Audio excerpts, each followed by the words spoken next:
for the thousands in attendance and the millions watching around the world. Ladies and gentlemen, let's get ready to rumble!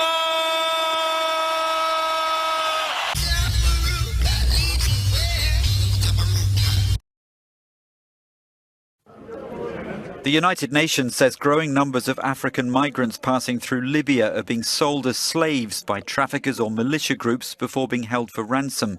The UN's migration agency interviewed West African migrants who told of being bought and sold in garages and car parks in the southern city of Sabah, one of Libya's main migrant smuggling hubs. The head of the UN agency's Libya mission gave more details at a news conference in Geneva.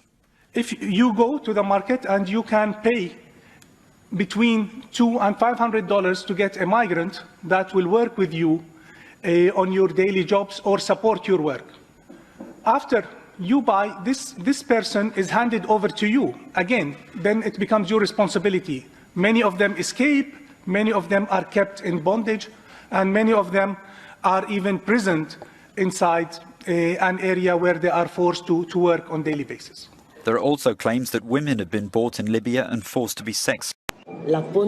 Black skin is a commodity in Libya. We're sold at cheap prices like chickens. I was sold, and I was still pregnant at the time. I was sold for around 1 million CFA francs. If I'd given birth in prison, I would have been sold for 1.5 million. Men, so many here say they were held against their will. It doesn't take us long to find victory. Just take us home.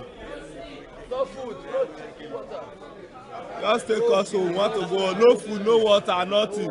Victory was a slave. We know that some people are being sold. Yes. Some people are being sold. Is this something you've heard about? Can you tell us about that? Sure. Tell us. I was sold. Let us take us to our various countries. These men are migrants with dreams.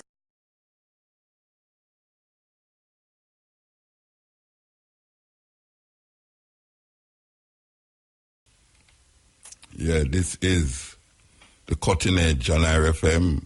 We're there with you on next Wednesday night. Going through the pieces. Tonight, you know, you can hardly hear my voice. Yeah, you can hardly hear my voice because some very interesting, weird things happening on Earth, yeah. And we really... Anyway, as we say, we're not going to talk too much. We want to play this clip, yeah.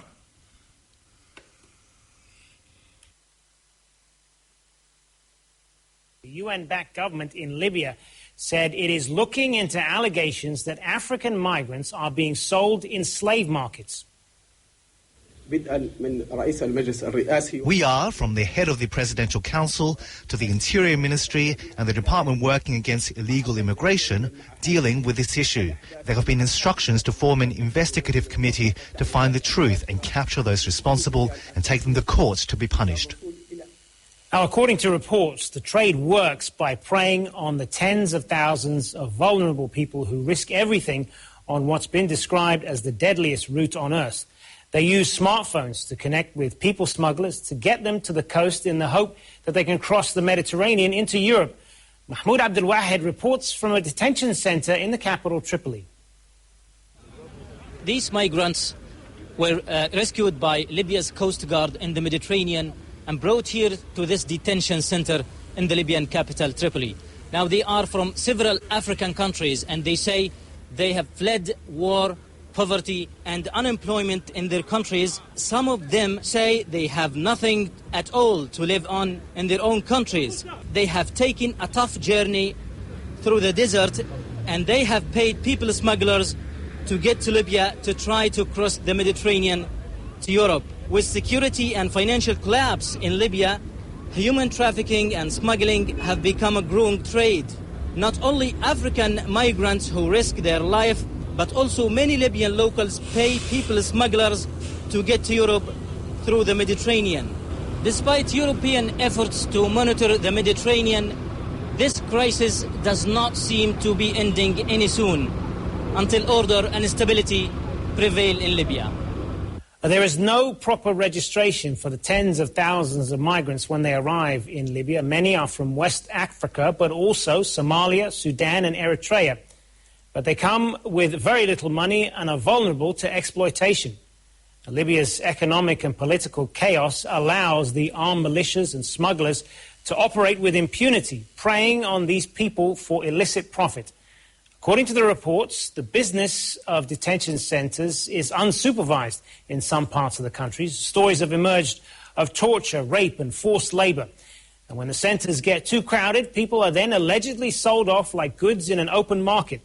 It's thought recent efforts to reduce the number of people crossing the Mediterranean are driving the growth of these privately owned prisons. The International Organization for Migration says trade in humans has become so normalized that people are being bought and sold in public for as little as $400. Well, joining us via Skype now from Geneva is Leonard Doyle from the International Organization for Migration. Thanks very much for being with us. So just give us an idea of what exactly is happening in Libya right now. Is there a slave trade there, and how is it able to operate in the modern age? Well, shocking as it seems, it's indeed true. And the reason it can happen is because there's really no rule of law across much of Libya. Libya is a country as big as France, with a lot of space there. The migrants are coming through. They see things on social media. They see it right here. They see the promise of a new life when they go through their Facebook feed, and they think something is wonderful waiting for them in Europe. Because a smuggler has abused the system and has sold them that lie. They get off the bus when they arrive in Libya, and they're quickly put into kind of a murder machine, an extortion machine, whereby they're robbed of their possessions, their families are called, they're forced, they're tortured, they give them money, and then they're sold. Unbelievable as it is, they're sold in open public auctions. $400 for a labouring man, maybe a bit more for a woman who can be put in the sex trade. And this is what's happening right across the country. So it's high time the international community spent more attention on Libya, for sure. And how bad is this? What sort of numbers are we talking about here? Well, there's about 1 million migrants living and working in Libya. They're not certainly all of them wrapped up in this, but many are being abused and extorted. The government is doing what it can. There are big issues in the country in terms of rule of law. The government does not control all of the country by any means. We work with the government to try and help them in the places where they keep migrants in detention. We wish they didn't. We want the detention centres closed down. But we also want to be there to bear witness and to make sure that the human rights abuses that have been reported and that are happening are at least not happening in the government centres. It's very difficult to control areas under the militia control. As is well aware to everybody, this is a very, very lawless country, and it's incredibly difficult to look after the welfare of the migrants. But what is particularly important now, I think, is that this issue is reaching global attention. Indeed, and a lot of people will be shocked to know that this is a functioning slave trade economy that exists in the modern world. I mean, it is indeed shocking. The modern-day slavery is widespread right around the world, and Libya is by no means unique. It's happening in the developed countries of the world and the undeveloped countries of the world. But I think what's particularly shocking is that this is happening effectively in the open, where people can go to a farmhouse, place a bid, and end up owning, quote-unquote, a human being. So what needs to be done then to combat this? I mean, we've heard French President Emmanuel Macron this week calling for the UN to act in this regard. What needs to be done? Well, I think the first thing that's happening is very important, which is a sense of collective outrage, which is affecting the politicians. We're seeing a call, as you rightly said, from the President of France. We've seen it from many people. Many leaders across Africa have come up and said this is unacceptable, and they've been talking to their Libyan counterparts and saying, what can be done? The what can be done, a lot of it's already happening. There's a lot of money and effort being spent by the European Union, in particular in Libya, in helping improve the rule of law, improve the conditions of migrants. But it needs to go a lot further. We need to see United Nations boots on the ground. There are some United Nations military in the country, but not enough, and they're not there to impose the peace, but they are there to protect the UN workers so that can increase, so that there can be more humanitarian work. At the moment, it's a difficult and dangerous country to work in, and we need to expand that.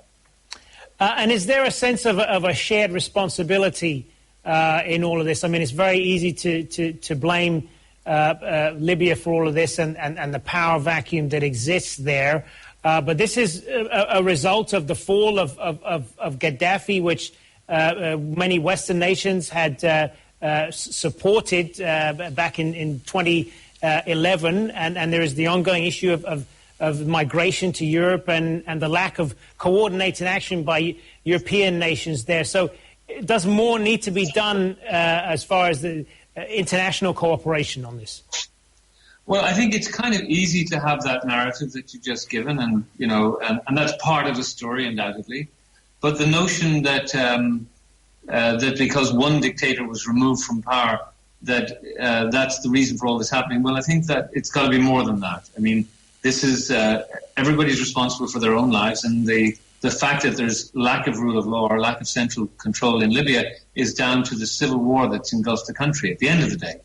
But there is an international responsibility, which is to help when there's when there's a vast and huge humanitarian problem as there is in Libya, and that's what needs to happen. We need to see a more assertive international reaction. I think it's there are many reasons that people are moving through Libya, and I would suggest that it's not always the ones we point to. Part of it is, as I said, technology is changing, and so people can use a smartphone to figure out how to get there where they couldn't in the past. There is all sorts of issues like are the states people come from, are they appropriate? Is the leadership giving enough opportunities to its citizens? Is there enough transparency? Are there gender issues? More broadly, are there climate change issues which are driving people off the land because they can't make a living and encouraging them to take a journey north? Are there issues of humanitarian issues like people being forced through violence to leave? Are they in fact refugees? So there's many parts of the story. I think the problem is that we've ignored this story because these were poor people from sub-Saharan Africa, and finally it's come to public attention and people are paying a bit more attention than they have been in the past. Leonard Doyle, good to speak with you. It's a pleasure. Thank you for inviting IOM. Fiery FM, thought-provoking, always smoking, lyrics like a bazooka. You are listening to Mutabaruka. Yes, so that was a report from Al Jazeera. Now, it always come up where we have to talk about America in this gripping tale of sufferation and manipulation for different countries. America always involved in it. And you hear the man say it a while ago, and the other man I try to say, well, it's very difficult to say that is the main cause, but me I say the main cause. Even though we can't reverse what happened, but we know say we are going in Libya now is because of the fall of Muammar Gaddafi. The fall of Muammar Gaddafi start this failed state scenario for develop into where we see us now. Miss Clinton, the main character in this development or underdevelopment that take place in Libya now, she was the main one to really manipulate the thinking of the people in the world to cause this atrocity on the people in Libya. That even those migrants coming from deep down in Africa, the West Coast Africa mostly,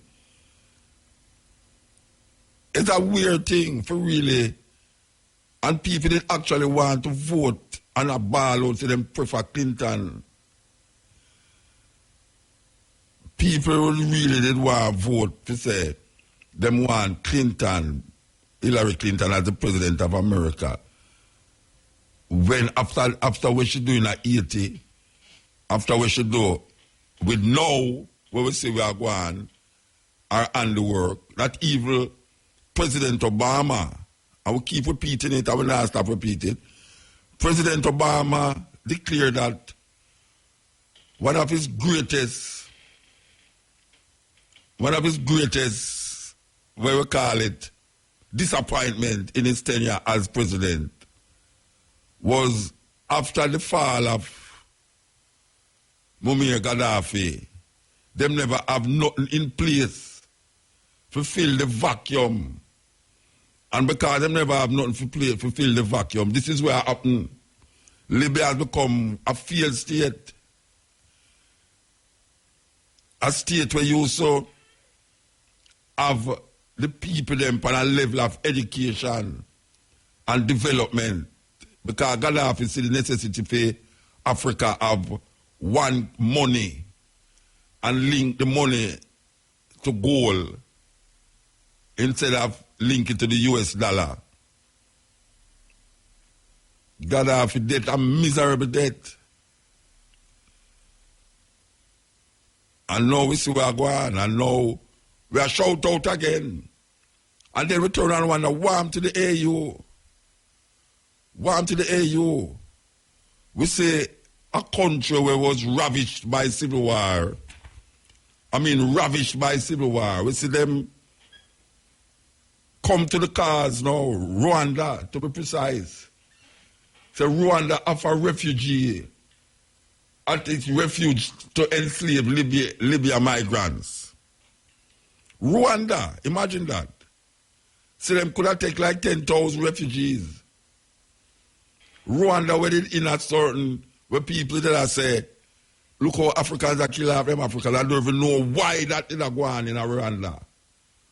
What that civil war was all about. It's the same European intervention that caused these things to go on. You think say Africans just get up all the while just to kill off one another, so? Eh? I don't go so.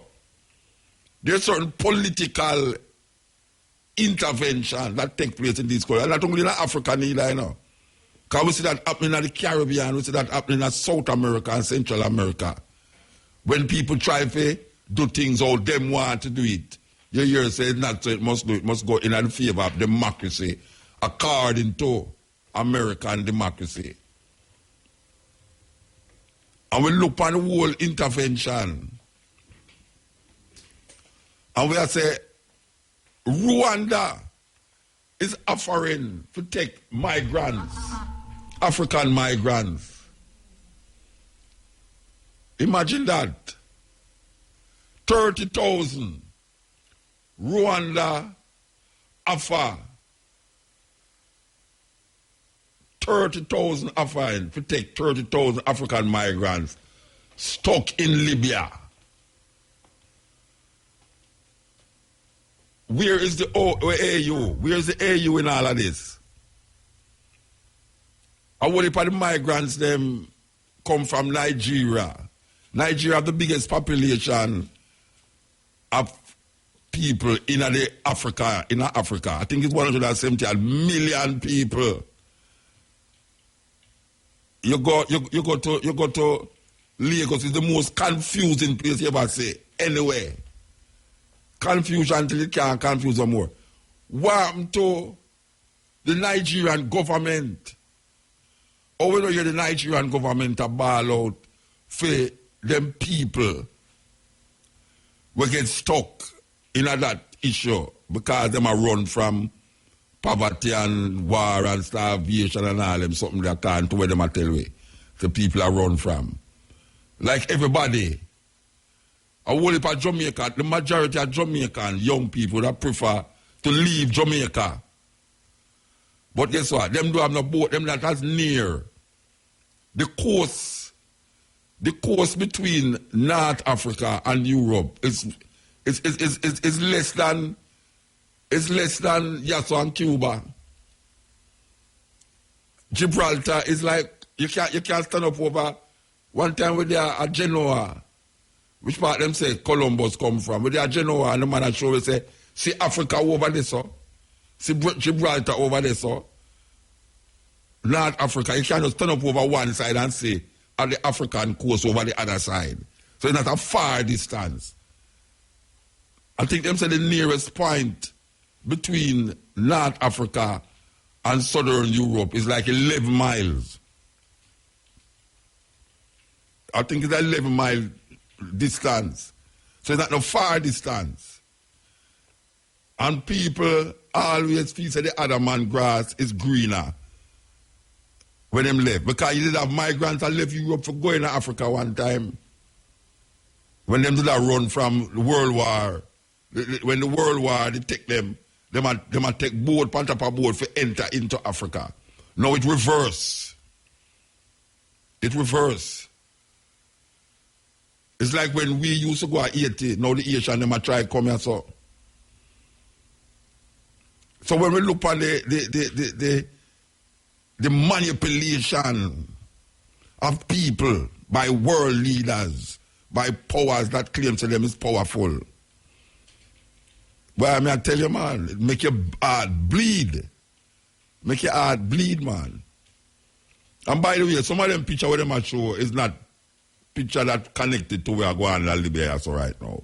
I have to tell you that. There's a whole heap of picture float around now, a long time picture from the fall of Gaddafi. Come now, people, you see police are going in a man ears and everything. They have nothing to do with where I go on so now.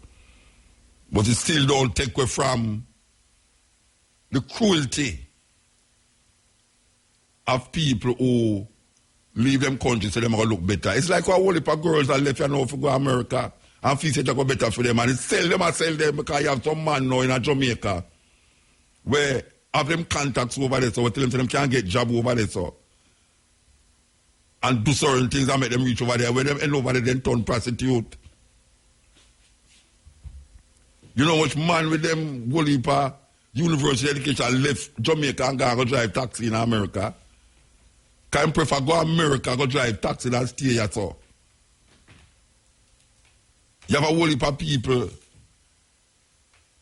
in Africa we prefer going to Europe because them feel say life I go better for him over there so. Like Syria, same way. So when them start to do these things, and you recognize, Arabs, you know, John Henry Clark say, African have no friend. John Henry Clark say, African have no friend. And we have to know that, we have to understand that. So what going to do tonight? We have this documentary to play from a long little while, and we just feel say, maybe now is the right time to play it. Marcus Garvey Jr., my teacher from them time there. Kingston Technical High School. If you want to talk about radicalize, them man they radicalize Mutabaruka. Them days you never say radicalize, like what them say. People are radicalized if you go to Islam, for go Eastern Islam. Well, them man they never have no religion or them intention. But as a school youth, them man they radicalize way. Introduce it to Malcolm X, the Black Panther movement, all the books them, Wretched of the Earth. All of these books was available at that time. Black Power by at the time Stokely Carmichael. You know, the Black Jacobin by Sailor James, all them books that we used to read. So we're going to play a lecture by Marcus Garvey's son, the elder Marcus Garvey Jr. But keep in mind that we are telling you, say, Rwanda, ball out, and say them willing to take 30,000 African migrants from Libya. 30,000. Enough migrants that. So what if the migrants are going to go there? I remember say the Senegalese them did when the earthquake did lick 80, the Senegalese them did offer to take the Asian them. But they would have to find them way there. That was the catching of that. That was the catching of that now. But I don't know how we are going to go on. But it's going to end, and it's going to end fast. And it's the interest of these white people to make the thing end fast because we're going to show them up more now. Because the Arab, them and the white people, them a do it. It's them a do it. Especially the Arab, them. The Arab, them will find themselves in Egypt, will find themselves in Libya, will find himself in a most of North Africa and manipulate and control all Africa. Is the Arab, them is the first people to enslave Africans. And anybody talk about that enslavement of African people. And then the Portuguese come as white people come enslave Africans. So, we know it go. We know it go. This is the cutting edge on IRFM. Here we go. Clip it. We want to tell you about the Department of Sociology, Psychology and Social Work, UWI Mona Campus, and Ababa Janai Haile Selassie Research Center. Oh, them about Haile Selassie Research Center University? Well, maybe not their university.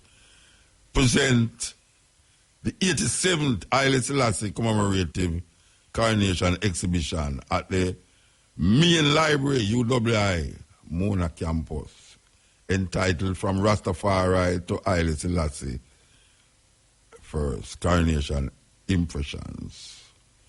And this is running from Monday, November the 27th, till Friday, December the 8th.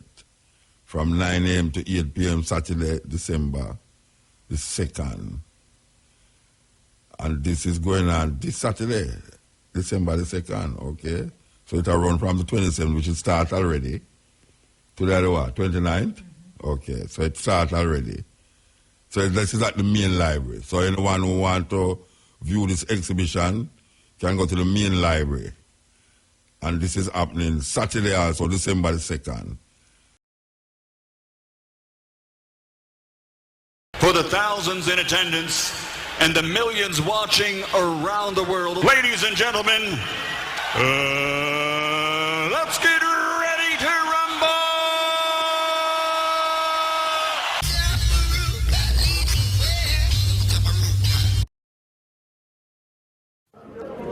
The United Nations says growing numbers of African migrants passing through Libya are being sold as slaves by traffickers or militia groups before being held for ransom. The UN's migration agency interviewed West African migrants who told of being bought and sold in garages and car parks in the southern city of Sabah, one of Libya's main migrant smuggling hubs.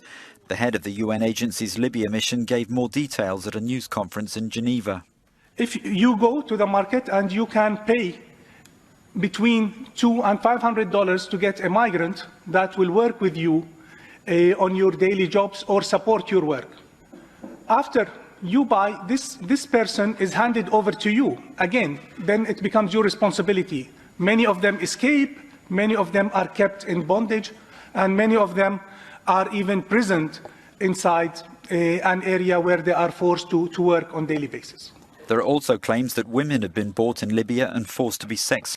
Black skin is a commodity in Libya. We're sold at cheap prices like chickens. I was sold, and I was still pregnant at the time. I was sold for around 1 million CFA francs. If I'd given birth in prison, I would have been sold for 1.5 million. Men, so many here say they were held against their will. It doesn't take us long to find victory. Just take us home. No food, no water. Just take us home. Want to go? No food, no water, nothing. Victory was a slave. We know that some people are being sold. Yes. Some people are being sold. Is this something you've heard about? Can you tell us about Sure. that? Tell us. I was sold. Let us take us to our various countries. These men are migrants with dreams.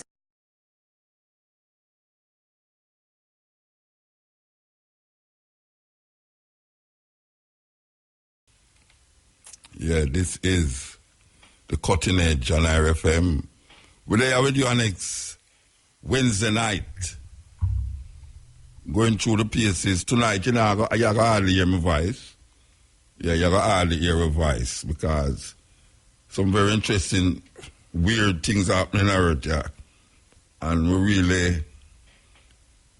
Anyway, as we say, we're not going to talk too much. We want to play this clip here.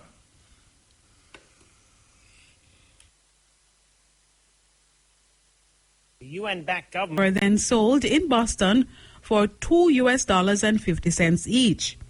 In 1879, Baker became the agent for a newly formed shipping company that enabled him to expand his transportation of bananas. He established an office in Port Antonio and began to make an average of 5 trips a week. He formed the Boston Fruit Company by buying out smaller concerns. Small farmers began to buy and rent land all over the parish of Portland to plant bananas. Baker expanded by buying estates including Bog near Port Antonio and Bowden in Port Morant. He also got more ships and built more piers. As Baker's trade grew, Port Antonio became the second most important town in Jamaica. Most of his workers lived in Portland. Those who did not grow bananas reaped them or loaded them onto ships, earning good money. Money was apparently new to the people of Portland at the time, and it is said that some became so rich that they used 5-pound notes to light their cigarettes. Knowledge of savings was sadly lacking back in those days. And now, to end Jamaican roots and culture, here's our famous quotation from the Black diaspora. History is a clock that people use to tell their time of day. It is a compass they use to find themselves on the map of human geography. It tells them where they are and what they are. The words of John Henry Clark. For Jamaican Roots and Culture, I'm Pat Clark.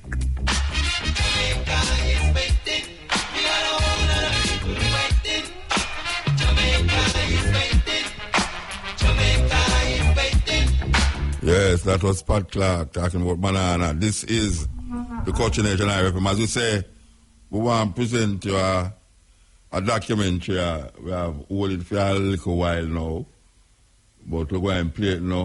You know, not never happened before the time.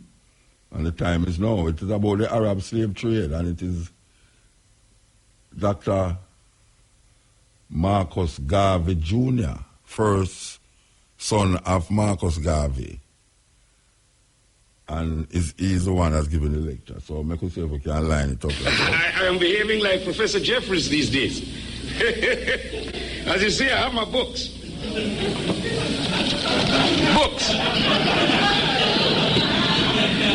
Books. And a lot of notes.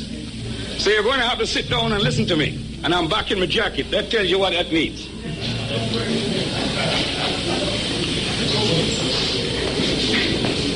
My topic this evening is an extremely serious one. It is serious, made even more serious because it is not ventilated very often. And we in the United States of America are suffering from a lot of mendacity on this subject. Because there are those in this country who have been promulgating consistently in the last 40 years that all our salvation will come from embracing Islam. Our salvation will come from realizing that we are the Asiatic black man. Our salvation will come when we say that Muhammad is the prophet and everybody else is wrong. And that is our original religion. But none of this is true. None of this is true. Christianity is no more our religion than Islam is our religion, than that we are Hebrew Israelites or anything else. The African has always had his own religion, and there's enough scholarship that has been done to tell you some of the great religions that we have, starting in Egypt and Nubia and Kush. We have been the most religious people of the world. But unfortunately, each wave of conquerors that has come in has brought his religion. And this is to be expected, because religion is the opiate of the masses in fact and in truth. With religion, you can turn a religious people into believing that when you lash them, it is something good for them, and that you do it only because you are thinking of their interest. Strange enough, you will justify anything because your mind has been conditioned to believe that is the will of God and that you are submitting to God. My topic this evening is a double-edged topic. It's the Arab invasion of Africa and the Arab slave trade in Africa. but it's essentially about the relationships of Arabs and Africans in Africa. So I will have to start out by dealing first of all with the Africans, who we were and whence we came. Then I will talk about the Arabs, who they are and whence they came. Who are we? Asiatic black man? The work of Leakey, the Leakeys, 1959, in the Olduvai Gorge on the borders of Kenya and Tanzania, where they discovered remains of Homo sapiens. And we have to be careful to distinguish between Homo sapiens and Homo sapiens sapiens, as Brother Shrikanta Diop will tell us, because that is our stages in the evolution of man. But Homo sapien is the first day man that is erect and has the features of man in the nature of walk and gait. In 1959, research showed that male fossil remains dated from 1,700,000 BC were found in this area, unmistakably African. Further work showed female remains dating from 2 million BC, unmistakably African. These are the earliest remains of Homo sapiens anywhere in the world. You will see conflicting statements written by Europeans or Asiatics, Asians, whatever you want to call them, who will say otherwise. But careful research will show that this is all a lie, and that lies have been told about Africa for so many years, hundreds of years, because people wanted to make the African feel that he had never achieved anything in the history of the world.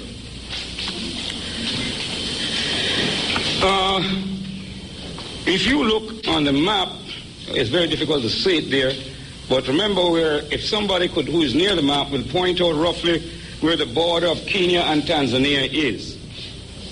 Then having pointed out where the border of Kenya and Tanzania is, there, then let us look down to Egypt and see where the Nile enters the Mediterranean through that little isthmus there, okay? Now, it is our thesis that civilization came from this area where man first started and came down the Nile. And that is the essence of modern scholarship. Now, when I make that term modern scholarship, I'm not saying that the people in the ancient world didn't believe this. The people in the ancient world knew this. They knew that civilization came down the Nile. They never had any doubt about it. But we had a piece of scholarship that started about 300 years ago when the Europeans enslaved us that changed all of this thinking. And then you had a whole set of scholars, first-order liars who distorted history and produced a scholarship that said civilization came up the Nile because the Egyptians were white people. Totally and absolutely untrue. So Africans emerged out of this Garden of Eden, if you want to call it that. And we came down the Nile, but we went in other directions too. So that it's not only Egyptian civilization, these other civilizations in Africa are very old. And the reason why we get so much about Egyptian civilization is because Egypt has been so near to Europe, so it has been so carefully examined. We have Zimbabwe in the other direction, and nobody knows how things happened there, because scholars have not really invested the time on researching that.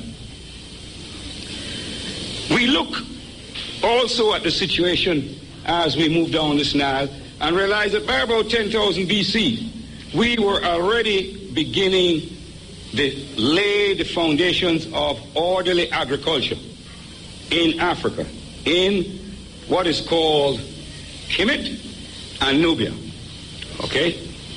And at this time, everybody else in the world was in a state of primeval darkness.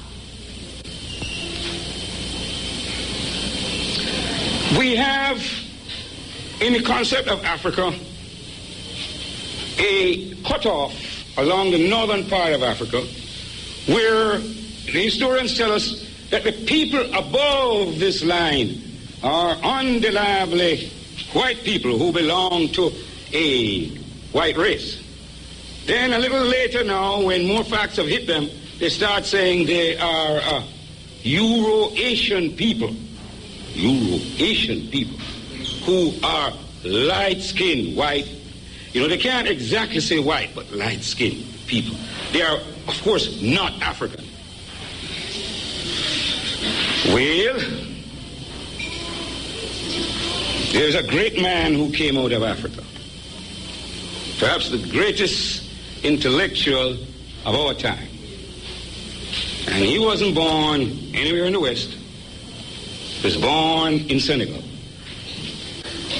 This man was an anthropologist and a historian, a mathematician and a physicist. And I love this man because I'm like this man. See, you see me researching history, but my trade is mathematics, physics, and electronics. See, Cheikh Anta Diop, perhaps the greatest intellectual of our race in the 20th century. And he was able to disprove all these theories. And his great other book, as many of you do know, is Civilization and Barbarism. You know what Cheikh Anta Diop has told us? And if we think about it, it can't be too far wrong, is that these Mediterranean peoples called Berbers and Carthaginians, they were never anywhere in Africa before 1500 BC.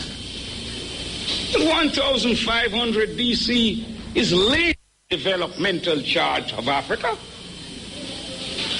So Africans must have been in all of that Mediterranean, a solid mass of Africans. They're all going into Europe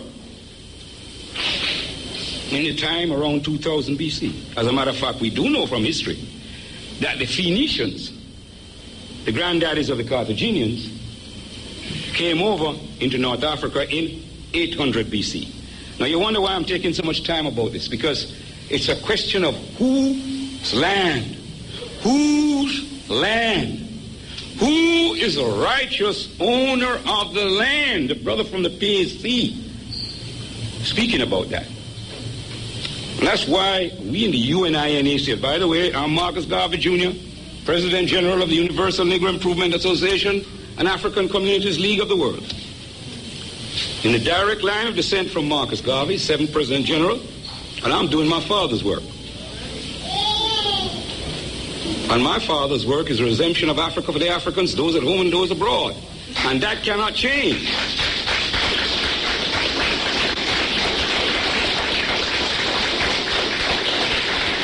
Now, I just heard a brother say why they recognize why they turned against Mandela. Why I turned against Mandela finally was when a friend in England sent me a copy of a piece of work by Mr. Mandela many years ago in which he said that he has turned his back upon the philosophies of Marcus Garvey. And I said if Nelson Mandela had turned his back upon the philosophies of Marcus Garvey, then I, Marcus Garvey Jr., is certainly going to turn my back upon the philosophies of Nelson Mandela.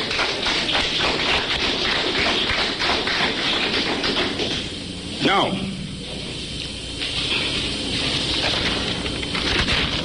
let us have a look. These are the African people who spread out from the Garden of Eden all over Africa. And we can say that there was nobody there in Africa from 2000 BC backwards. They came after. Don't care what part of Africa you look at. Now let's look at the Arabs. The Arabs are the people of Arabia.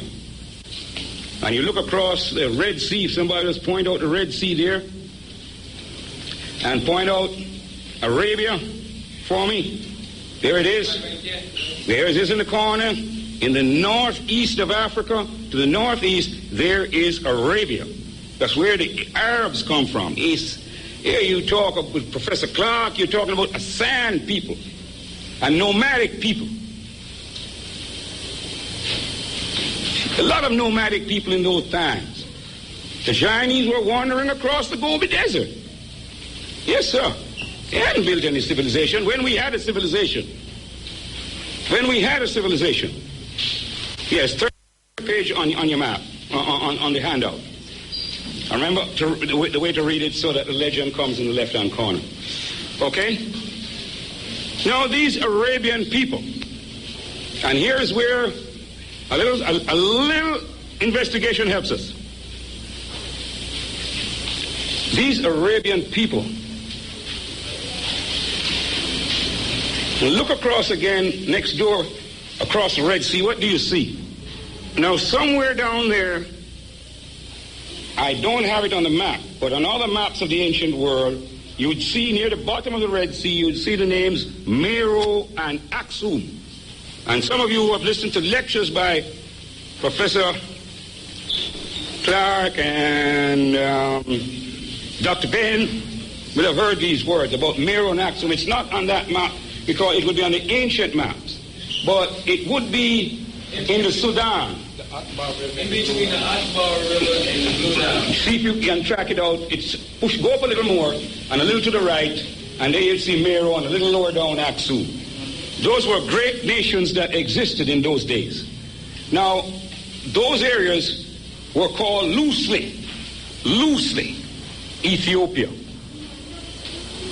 And the Ethiopians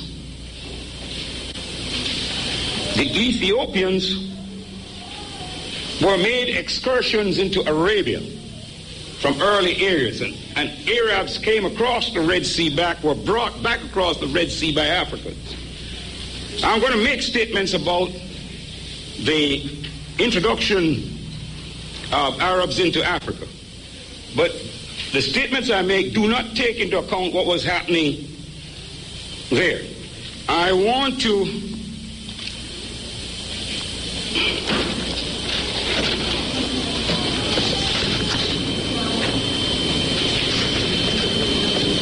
read from the African Origin of Civilization, Myth or Reality this statement.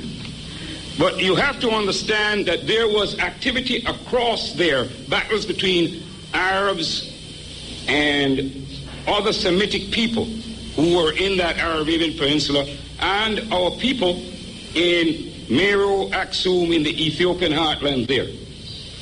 And this was happening a couple hundred years before the main Arab body moved out, because they couldn't move in force across. Paint plus hardware for your rainbow solution of paints. We mix and sell all brands of paint, also stock hardware materials and supplies. Visit us at 3 Creek Street, Montego Bay. The time by Paint plus Hardware is... Yeah, the time is 29 minutes past 11 o'clock.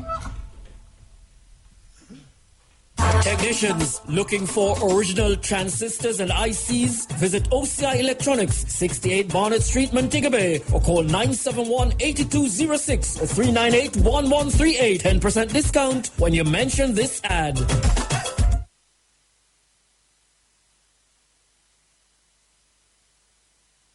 Raise the bar, we rum bar. What we do? Raise the rum bar. Pick up yourself and build up your life. Lift up your spirits and not just survive. Rum bar in a makeup, don't stop. Feel it up, raise the vibe with rum bar, cause my life well up. You're not ordinary, sweeter than cherry. Rum bar in a band. What we do? Raise the bar, we rum bar. What we do? Raise the rum bar. Raise the bar, we rum bar. What we do? Raise the rum bar. Raise the rum bar. This is Teflon, a.k.a. the Young King, and I'll be tuning in, locked in to the artist spotlight this Thursday at 11:30, right on the Action Track program with GT Taylor. Hey, cause I'm the craftsman of your beat, we show them some you lock the street and then the time we take it on. And Irie FM, 11:30, live on the Action Track program with GT Taylor.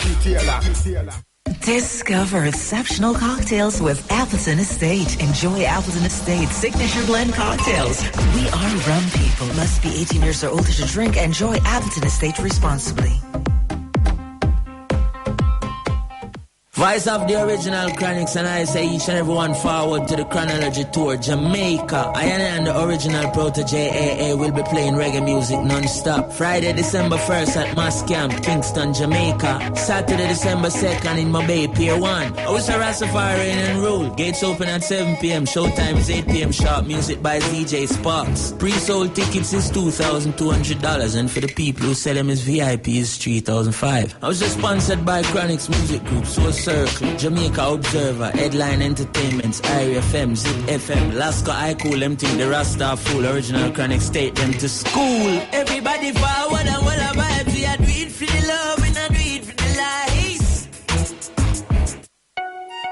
My name is Richard Stevens, and I'm inviting you all to come and celebrate my birthday bash with me and friends, 2nd of December at Jewels Resort, Portmore. Skyscraper edition. All the artists on the Skyscraper rhythm will be passing through. Agent Sasco, Dexter Daps, Romy and Virgo, Christopher Martin, Professor Nuts, Hunter, RDX, Cocotte, Beanie Man, Natasha Stream, IKEA. Skyscraper edition, 1005. That's the admission. Rogodot, the place I go Rogodot. Music by Crazy Chris, DJ Snow, and Stone Low.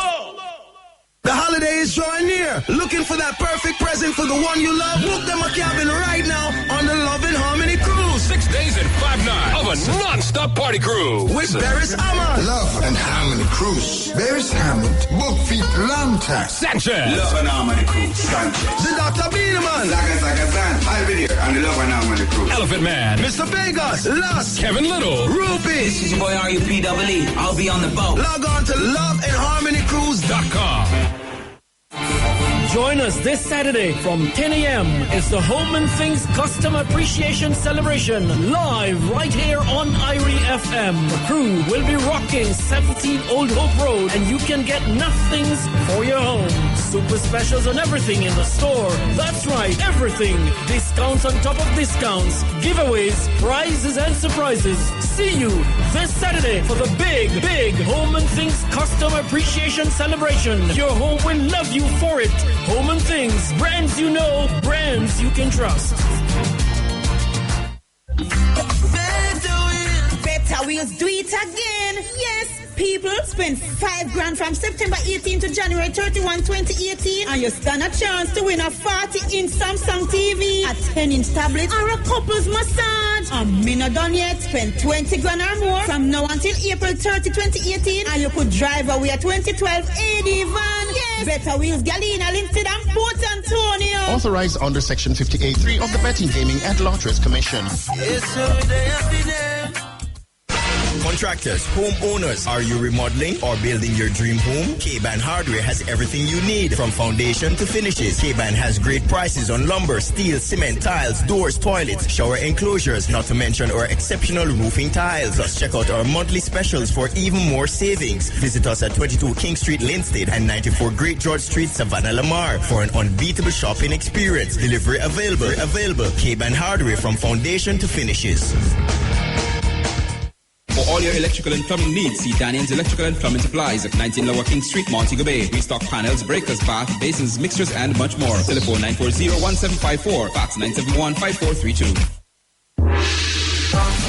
As the schoolboy football season rumbles on, interest intensifies. Some teams even do the maths, while others simply dance into glory lane with their eyes on the major prizes. The Sporting Choice. IRI FM brings you schoolboy football roundup. And look at the games and the scorelines on all match days. Your roundup is brought to you courtesy of Jamaica Warranty Hub, Shop 819 Main Street, Ocho-Rios. For the first time in Jamaica, auto warranty protection for your vehicle. Call Brian Henry at 778-3637. We got you covered. Total Tools, now open in Kingston. Total Tools, rentals and repairs. 34 Snipe Road. Telephone 548-8494. Contract Music Marketing, promoting the group Persons of Interest with their single Love is the Way for the UK's Abood Music. Love is the way, love is the way.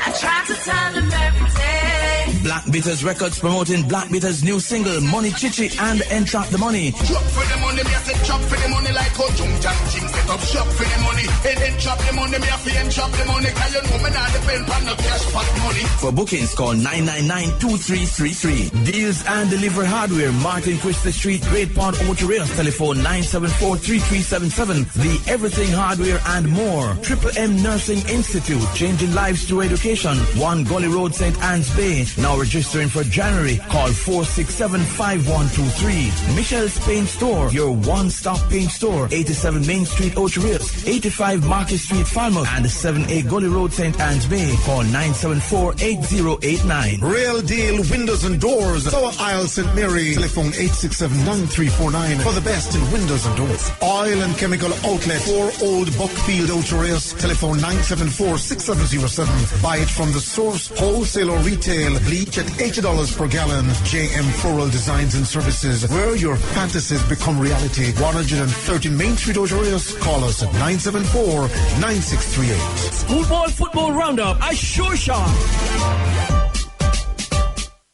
Your hair and face get all the love, but Jergens Skincare asks, what about the other 90% of your body? Jergens moisturizers deeply penetrate the skin's surface and nourish dry skin with lasting hydration. Skin so healthy looking, you're 100% beautiful. Jergens is more than just a moisturizer, and you're more than just a pretty face. IRA FM, your number one radio station, journeys to downtown Kingston this Sunday to bring you live reports from the SDC Kingston and St. Andrew Biz Fair and Race on Sea and Land. Bring your entire family to enjoy a day of exciting boat racing along with donkey cart and handcart races, cycling and classic car parade, prizes and surprises. That's the SDC Biz Fair this Sunday, downtown Kingston, live on the 107s. Brought to you by the Social Development Commission, Building Communities, Building Jamaica.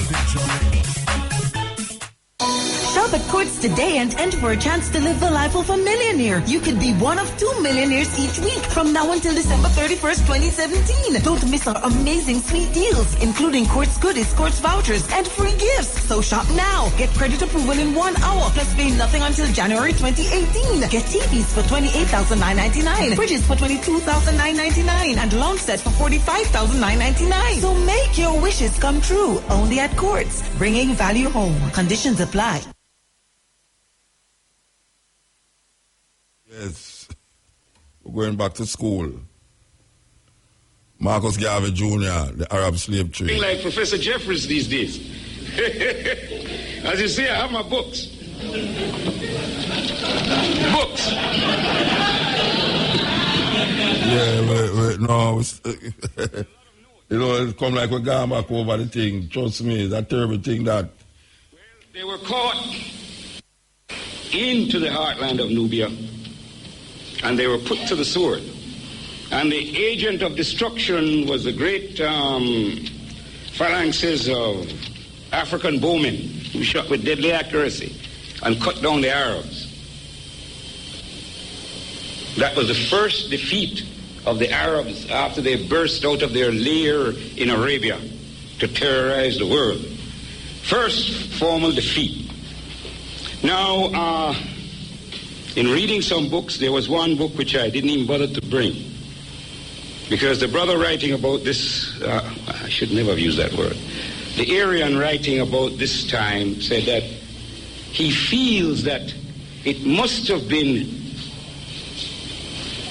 something about the African armies and their bowmen that caused the Arabs to retreat. He couldn't bear to make the word that black men had defeated Arabs who were white people in warfare. It's terrible to read books like that.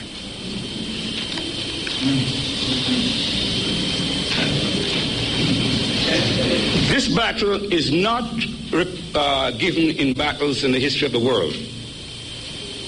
It is not given. If you read the history of the world about the great battles of the world, it's not given. Now, there were over 100,000 Africans fighting on one side, and there were at least that amount, if not more, of Arabs on the other side. But I pause here to remind you of another battle, which was not reported in history. And this is a great battle under Emperor Menelik at Adawa in 1896, when the great Italian army marched into Ethiopia, as it was then called Abyssinia in the same way. They were drawn into the interior. But no, this battle was not fought at Bowmen, for the Emperor Menelik had purchased heavy artillery and machine guns from the Prussians and the Swedes, and had been trained proficiently in their use for many years, you see. Because he knew what was coming, because the Italians had been given a protectorate by the Congress of Berlin, that infamous European party where they sliced up Africa and painted the colors of each European nation on it. But to put it short, at Adawa, when they came in between the two mountain ranges Menelik had them. And the bombardment that ensued with those heavy artillery on the higher mountain ranges, on the machine gun posts at the lower, right into the Italians, over 40,000 were dead at Adowa. That battle is not recorded in history either. I'll give you a third feat recorded in history, but which has been recovered from the annals of the British War Office and the French. Napoleon was defeated by the giants of Haiti with the loss of 100,000 men, the French. And his armies were led by his brother-in-law, Leclerc. This is not documented in history, but has been hidden in the records of the French War Office. The British, the cocky British followed. They said they will conquer Haiti, and those arrogant Africans. They suffered the worst defeat the British Army had suffered for some 200 years. 100,000 British dead in Haiti. So we must all lift our hats to the great men of Haiti. And remember, history does not record that either. So when we win, history does not talk about it. When we lose,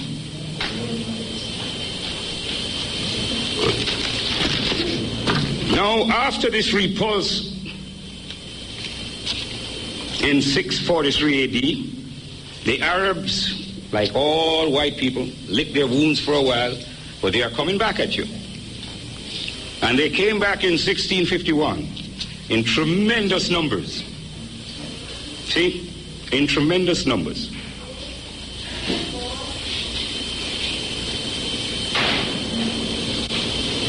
And the Africans now had to retreat.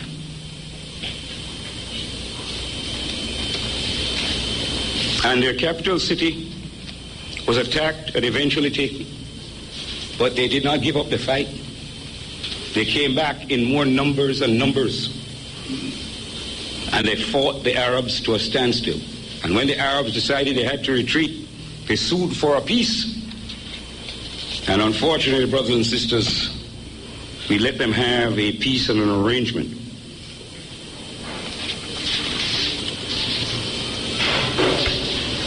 Now, one of the things of this peace was, it was called Bact, or annual tribute to be paid to the Arabs.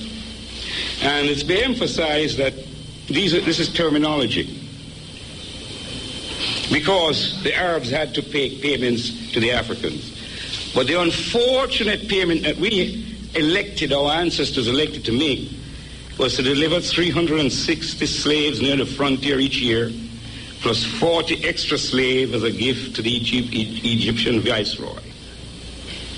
In exchange for this, we got wheat, barley, and wine far in excess of the value of the slave. But the damage was done. For now we had legalized the taking of slaves of our people over to Arabia.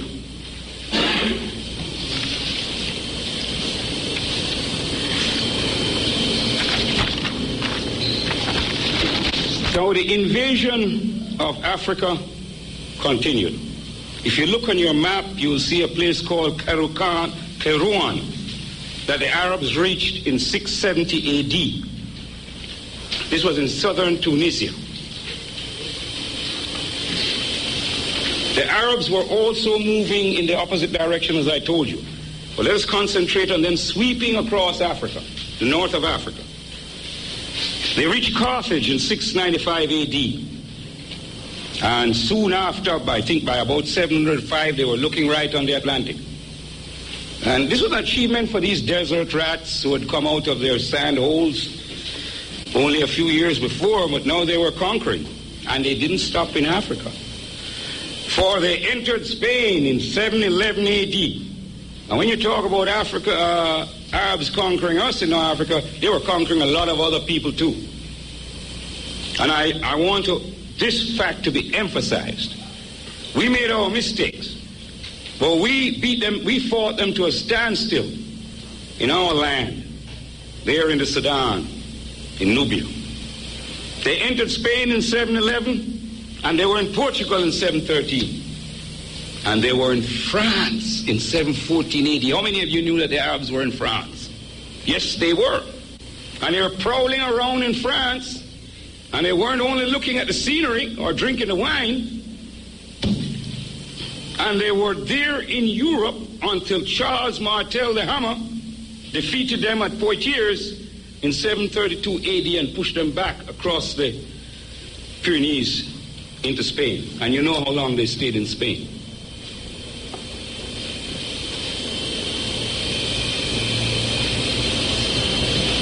Now, at this time now, the Arabs did control the whole of that pinch up on the north there. You could see the track across that last sheet. The Arabs now control the whole of that area. But there were Arabs now who were probing across the Red Sea, moving across the Red Sea also. And these invasions became more important subsequently.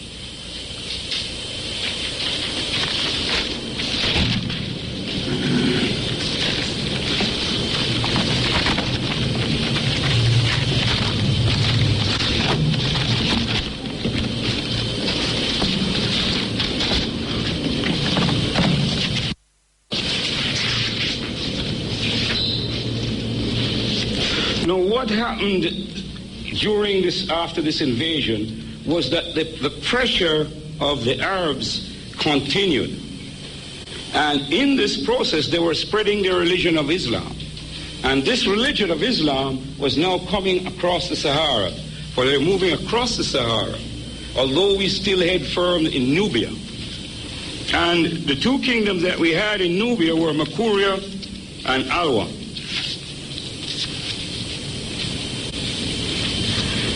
And after what we have to realize is that although they were coming across the Sudan, they were held over there, the Sahara. Remember the Sahara, just point out the stretch of the Sahara all the way across, right across out to the Atlantic Ocean, see? Right across there. So all that stretch they were coming across. Now, in coming across, they were meeting other African nations there. And those nations were becoming Islamized.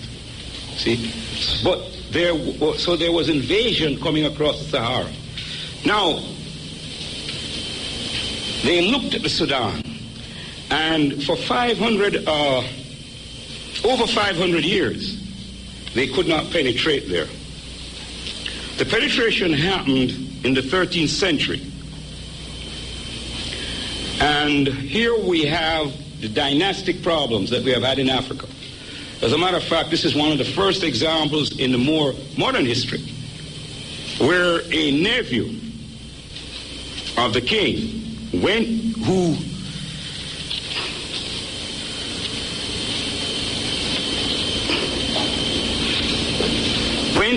to the Sultan in Cairo. If you notice, you'll see Fostat. That was the old Arab name. Fostat became Cairo. And that's why Fostat is on that old map.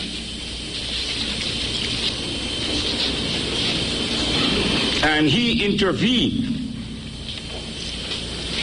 So this nephew of the king wanted the throne for himself. He can't wait to be a king. So he goes to the Isham and says, crown me king and I will rule for you. Well, eventually he did. Because of this, there's a division in the land among those who follow him and not. But when he became king and the other king was overthrown, what do you think the Arabs? Now the Arabs put their demands to him. And he was not strong enough to resist them, and they wiped him out. But there was still Alwa. Still Alwa. And that nation down in the Sudan remained until the 16th century, when the mass forces of the Arabs striking from different directions overran them. So from the time that the Arabs came into Africa in 639, they did not secure the whole of the Sudan until 900 years later. And it shows that our ancestors were incredible warriors to hold out against the whole pressure of the Muslim, because remember that these people overran all the way into Turkey. They went up into Turkey. Show them up in the Caucasus. They were up there. Look on that map and show the directions that those Arabs were taking their march. I mean, we just have recently looking at Yugoslavia. Oh, look at those white Muslims there. Because the Arabs came there and that made them Muslims. So we are looking at recent history. We see the effect of that drive of the Arabs. So the Arabs are an invading, thieving people. And an Arab, an Englishman, a white American, a Frenchman, a German, they're all the same breed. Yeah. Thieving, slave trading people. If any of you have Arab names, you can change them and get yourself some real African names. I mean, and don't say, wow, Marcus, why do you keep this Irish name of Garvey? It's because my father distinguished it so much, I can't change it.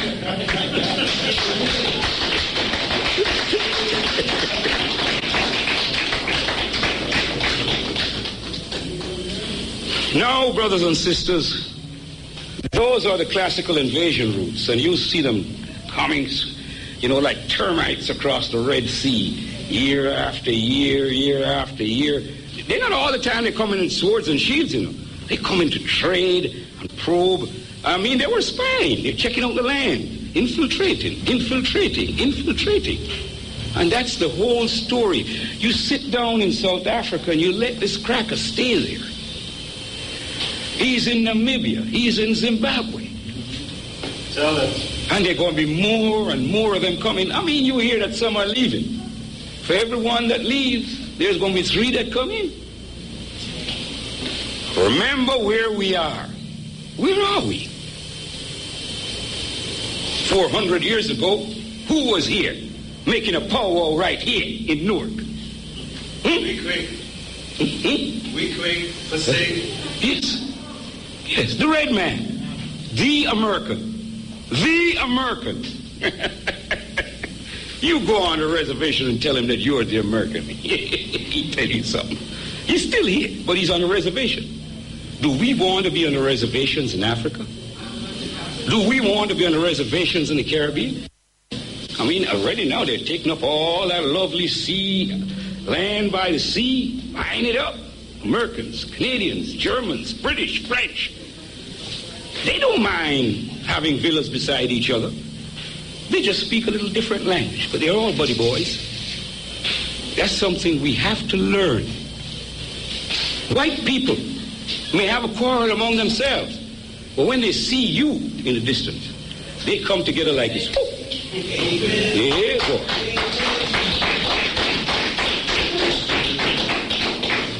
That's why a Russian can come all the way from Russia here, and an apartment is found for him in Brooklyn. Yes, sir, an assistance is found for him in Brooklyn. He's a ready-made refugee. But if you're a black man from the Caribbean or West Africa or Southern Africa, and you have spent 3 years to get a visa to come to the United States, you're not an idiot, because if you're an idiot, you cannot come into the United States. You try to get anything like what that Russian is going to get. They only tell you to go and look for some work, and you ain't never going to get work like the skills that you had when you come in here. You're going to have to stay here and fight for 5 years before you can even get a decent job. But an Englishman, a New Zealander, an Australian, they come in here, boy, and they're all set 2 weeks after they come. They know everything. They know where to get everything and every kind of assistance. They are well taken care of. You think about that. Brothers and sisters, we want to look now at slavery and the slave trade. I want to talk, and I'm going to have to be jumping around again from book to book. We said before that official slavery in Africa, and I need to emphasize this, official Arab slavery in Africa really started from 652 AD. And it grew and grew and grew.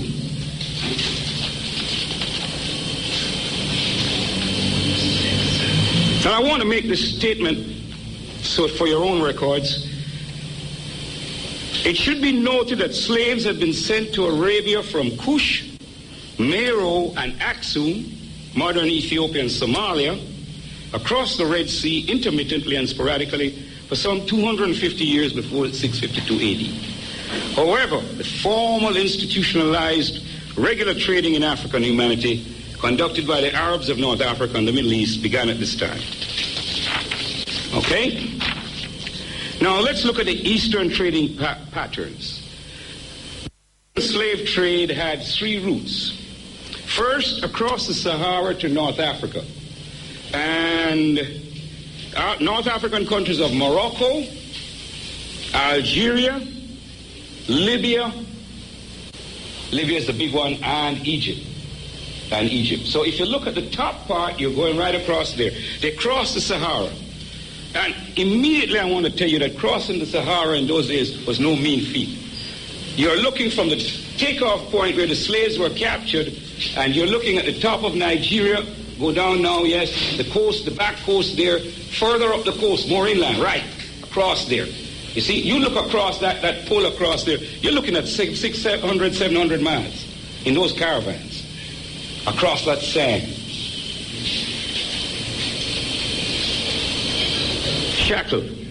Shackled. I know you see the dense pack for the Middle Passage, but the conditions in those Arab caravans, they were no fun. And to move across that desert of 600 miles, you're looking at a journey of 1.5 months. Yes, sir, 45 days in that heat. And all you have to have is a miscalculation in your water supply and you die of thirst. Now, in this book, one of these books here, I was making a study, and there was a caravan. And this was not in the early days of slavery. This was something in the 17th century, where a caravan arrived in the north, and 1,000 African slaves had perished from thirst in crossing over the Sahara. Yes, my brothers and sisters, as much as you hear about the Middle Passage, going across the Sahara was a terrible thing. Bound with the little children crying by their mothers. A neck collar, a leg brace. Across that sand, that burning heat. The trading process consisted of the capture by force of the Africans in the interior. We want to emphasize that the overwhelming majority of slaves were obtained by warfare or kidnapping. Now, there were African tribes who were selling Africans, but the only way they got Africans were to attack and seize them. Ain't nobody walking into slavery of his own free will, man, woman, or child. So it's warfare and kidnapping. Don't tell anybody tell you that getting slaves was a benign adventure and that people were better off in slavery than they were otherwise. I mean, I think you all have read these little fairy stories in the white man's books. Now, the march of the captives to the coast or Saharan border town. And some of these border towns are famous to this day. Walata, Djen, and I think you may not be able to catch it on that map, Timbuktu and Kano in northern Nigeria. Yeah, you listen to Marcus Garvey Jr. talking about slavery and the Arab slave trade. This is the Culture Nation RFM. The time is 12 o'clock. Brothers and sisters, this is Chalice. Join us with respect for our national anthem. Let us stand and defend this one. Peace and love. Thank you. Eternal Father, bless our land.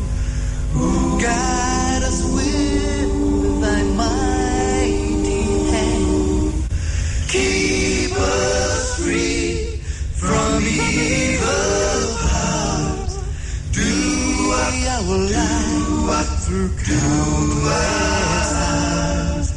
To our leaders, great defenders, bring true wisdom from above.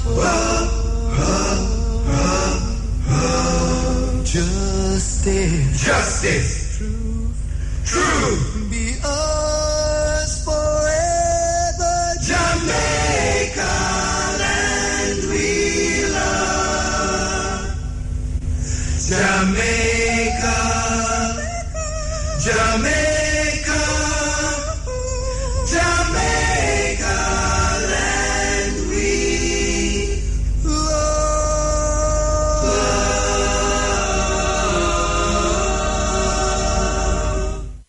Mr. Tire, located in Montego Bay. Telephone 952-4222. And Mandeville, Mr. Tire, take 4 for the road. The time by Mr. Tire is... The time is 1 minute past 12 o'clock. You are tuned to the Cutting Edge Wednesday, and we're talking, and that's where we're not talking. We're playing a lecture by Marcus Garvey Jr. on the Arab slave trade. We continue.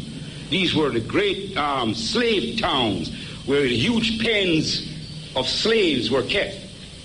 You see, a caravan didn't cross the Sahara every day. If you're looking at the Atlantic now, a ship didn't take off from Goree Island every day. So you're penned there in these forts or stockades in these great towns across the Sahara in the case of the Arab slave trade. And what do you think of the conditions there? Nice? You keep them in the slave pens until the caravans arrive. Then they travel across the Sahara or across the Red Sea, and the other trip pathway was the Indian Ocean. You see, because those were the 3 pathways. The Red Sea into Arabia, and across the Indian Ocean to India. Now there's another takeoff point from India, where our slave ancestors were taken by the Portuguese and carried around India and into China and even into Japan. And this is one of the things that surprised me when I heard from people who had been there and who had studied this, that they are Africans in China to this day who are the descendants of African slaves. So we are truly a universal people. Now Marcus Garvey knew this. That's why he had created the Universal Negro Improvement Association. You see, we got all the way down into Australia. In the New Guinea, you see our people down there. We are very traveled people. So we didn't only travel as slaves, but we traveled as freedmen up and all over the place going on down. We have spread our race. Why? Because we were the first people on earth, period. Second, we were the first civilized people on earth. And that's 2 great firsts. Now, the Arab slave trader brought his African merchandise to a broker in a large town who put them up for sale in the slave market. Now, among the many brokers that were there in the Arab world, there were some brokers who don't like to be remembered now in the United States of America. These were the Jewish brokers who were in all the great towns such as Damascus and Baghdad. Yes. Yes, sir. What a lot of trouble Professor Jeffries got into. And all he talked about was the old Jew over there in Newport, Rhode Island. But what about the Jews of Amsterdam? The Jews of Lisbon?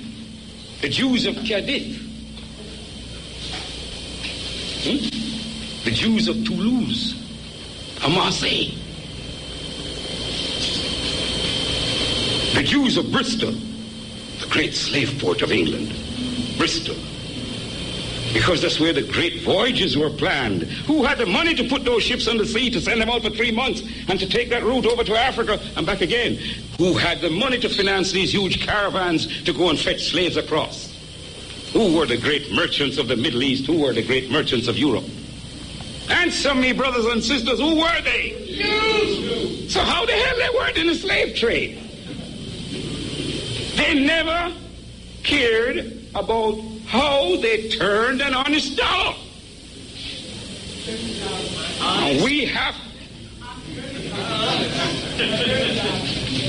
Well, from their point of view, it's an honest dollar, although they are lamenting the fact now and denying it. Now, slaves, after you bought your slaves from the broker, they were used in domestic service as servants. And here's what the Arabs did that not even the deadly Europeans did to us, except when they were real men. They made us eunuchs. Eunuchs. So I heard somebody say, what? A eunuch means that they castrated the African black man. And these were there to guard the harems of the wealthy and the powerful. And we were also used as soldiers to fight for the Arabs. Don't look so strange. You were used as soldiers right here in the United States of America by a man called Honest Abe Lincoln. And he used you when he needed you. Fight. But we have always fought for other people. Fought to build other empires.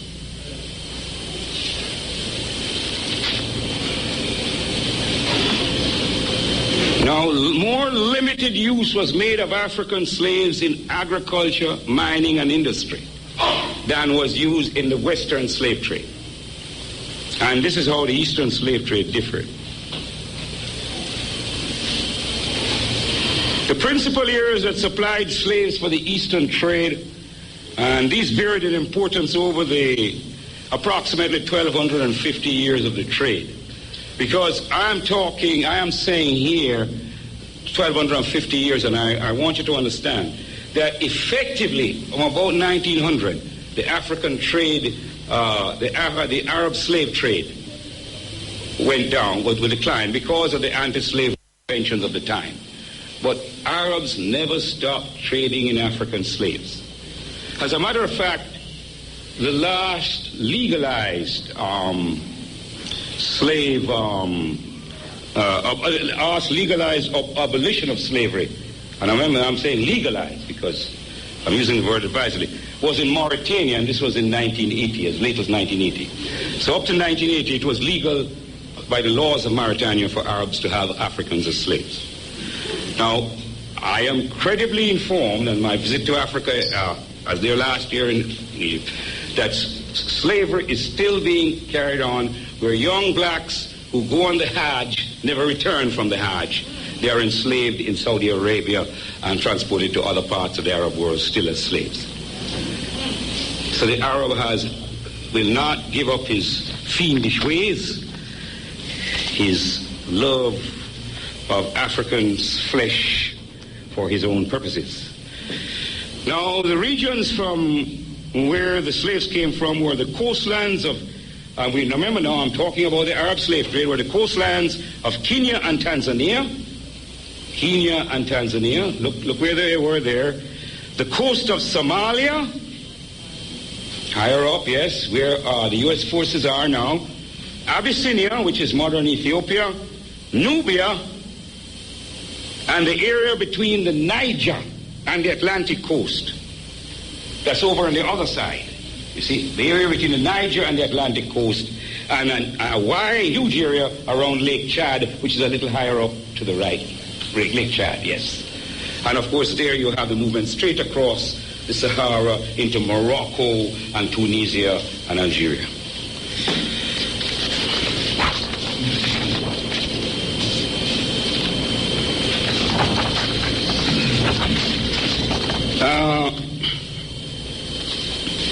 Some people will say that Arab slavery was kinder than European slavery. That's a joke. No slave master, you have to understand something. I don't care who you are not naturally a slave. You have to be made to be a slave. When somebody catches a free man or a free woman or a free child, they don't consent to be slaves. They have to do. The thing that they all use was a thing called seasoning. That means when they get the slave first, they have to train him to be a slave. And what was the tool of training? Whip.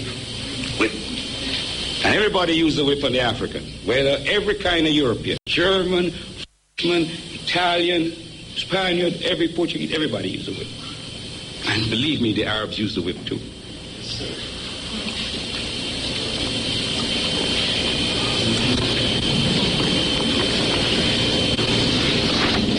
Now, the cruelty of the Arabs is very well known.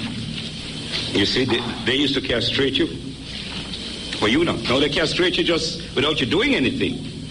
Now imagine when you did something to really make them mad. See?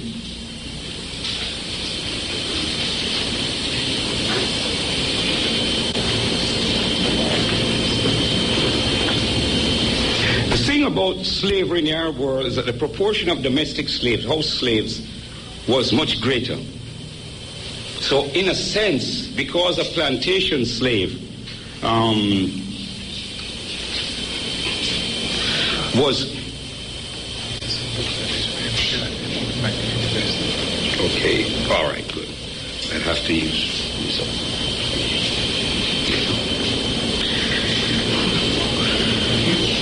Domestic slavery, you don't have to use, once a slave has been broken, you don't have to use the whip, like in plantation slavery.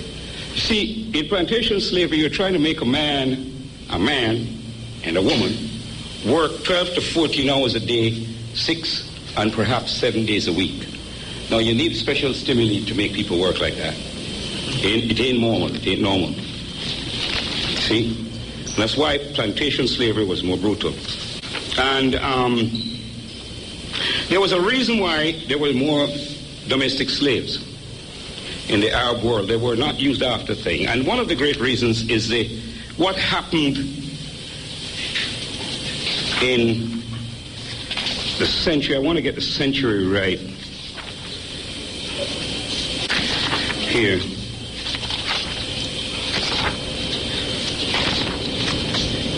Okay.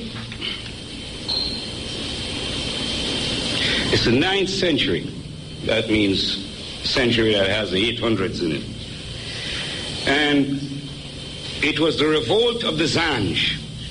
And these were East African slaves from areas that are now part of Kenya and Tanzania.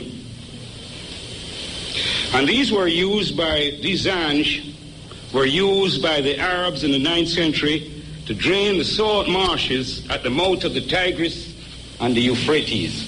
Now, you may not, I don't think you're going to be able to see it on that map, but the Tigris and the Euphrates are up there going through Iraq and Syria there, the Tigris and the Euphrates. Yes, up there. Now, the salt marshes there. That's a tremendous job. And around Basra, if you remember the last little rumble that they had over there in Iraq, that they were fighting around Basra, and I said, that's where people stood up against the Arabs 1,000 years before. We didn't know. You had black Americans over there, African Americans in Basra, and they didn't know that it was a land of glory for a race. You see, and these slaves were being used for the preparation of land for sugar cultivation. In 868, tens of thousands of African slaves of Zanj, and most of them were a fairly recent importation. I want to stop here. Remember Haiti? What was the thing about the Haitian Revolution in the 1790s? Recent importation of slaves from Africa. So they still had freedom, smelling freedom strong in their noses. See what I mean? Hey, when you get the Africans telling freedom strong in their nose, boy, you better watch out. And these Zanj rebelled against the conditions of their enslavement. And the rebellion was very successful initially. Now, remember what I said, they were using us as soldiers. African troops of the Caliph's Guard sent to fight them defected and joined forces with their African brothers. And the Zanj extended the area and scope of their operations, building a capital city at Al-Muqtara and another fortified town at Al-Mania. And the classical book for this is Hunwick, and he has written, none of these books have this stuff, on black Africans in the Islamic world. Now, by 1870, they had captured the flourishing seaport of Ubula, and in 1871, they sacked Basra. This enormous slaughter of the Arabs. Now, Basra is on the border of Iraq, pretty close to Kuwait. By 1878, the major city of Wazit had been captured, and the Zanj forces were raiding within 17 miles of Baghdad, the heart of the great Arab empire.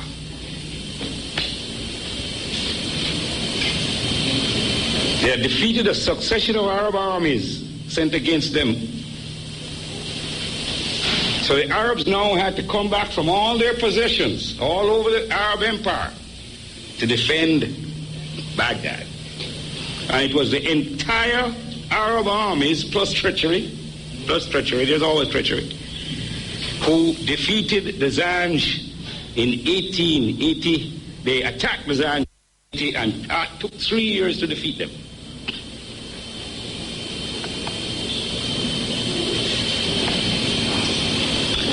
After those tremendous battles, which almost caused the overthrow of the whole Arab empire, the Arabs never used Africans in plantation slavery again.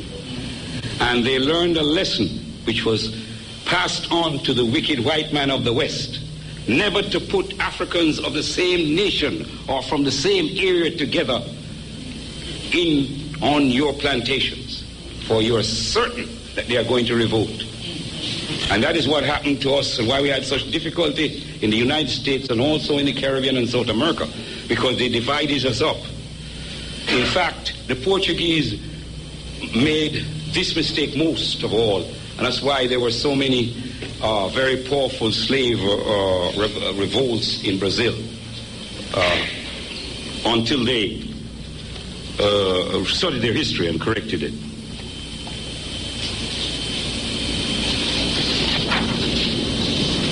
Now, I want to talk about how many. And it takes, you see, we're talking about slavery and the slave trade. And we're talking about people being slaughtered here, people being whipped to death, all that. But how many died in the slave trade? And I'm only going to confine myself naturally to the Eastern slave trade, the Arab slave trade. Now, when you are looking at records to try to come to a conclusion as to how many Africans died in the Eastern slave trade, the first problem you come about is the number of areas of loss where there are no statistics available. Where would you find the documents that detail the caravans that cross the Sahara?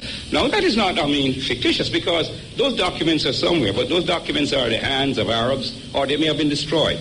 So an African historian can't get his hands on them. Now, the European is different in that you can go to the British Marine Department or whatever it is, or the French Marine, and if you can actually look up those documents. The Europeans like to keep documents. But the Arabs are very cunning, and they don't keep documents. They ain't going, and if they keep them, they're not going to let you get them. Think about Arab dangerous people. No, even if you could get the documents, the records are never complete. Because their documents will only show legal transactions. Now let us look back across the Atlantic here. Now, you know slaves were coming in all along the time.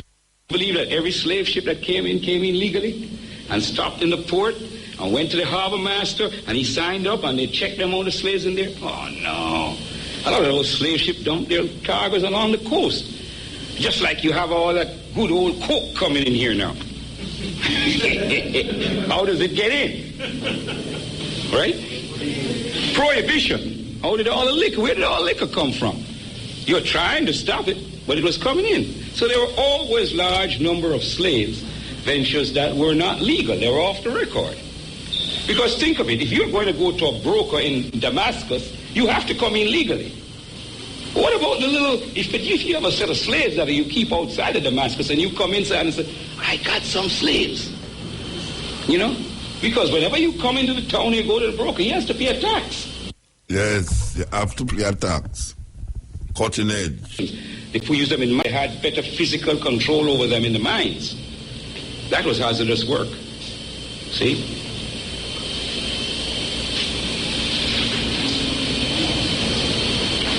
So you got to look at the numbers during captivity. Now, how I did it was to look at the European figures for America and South America.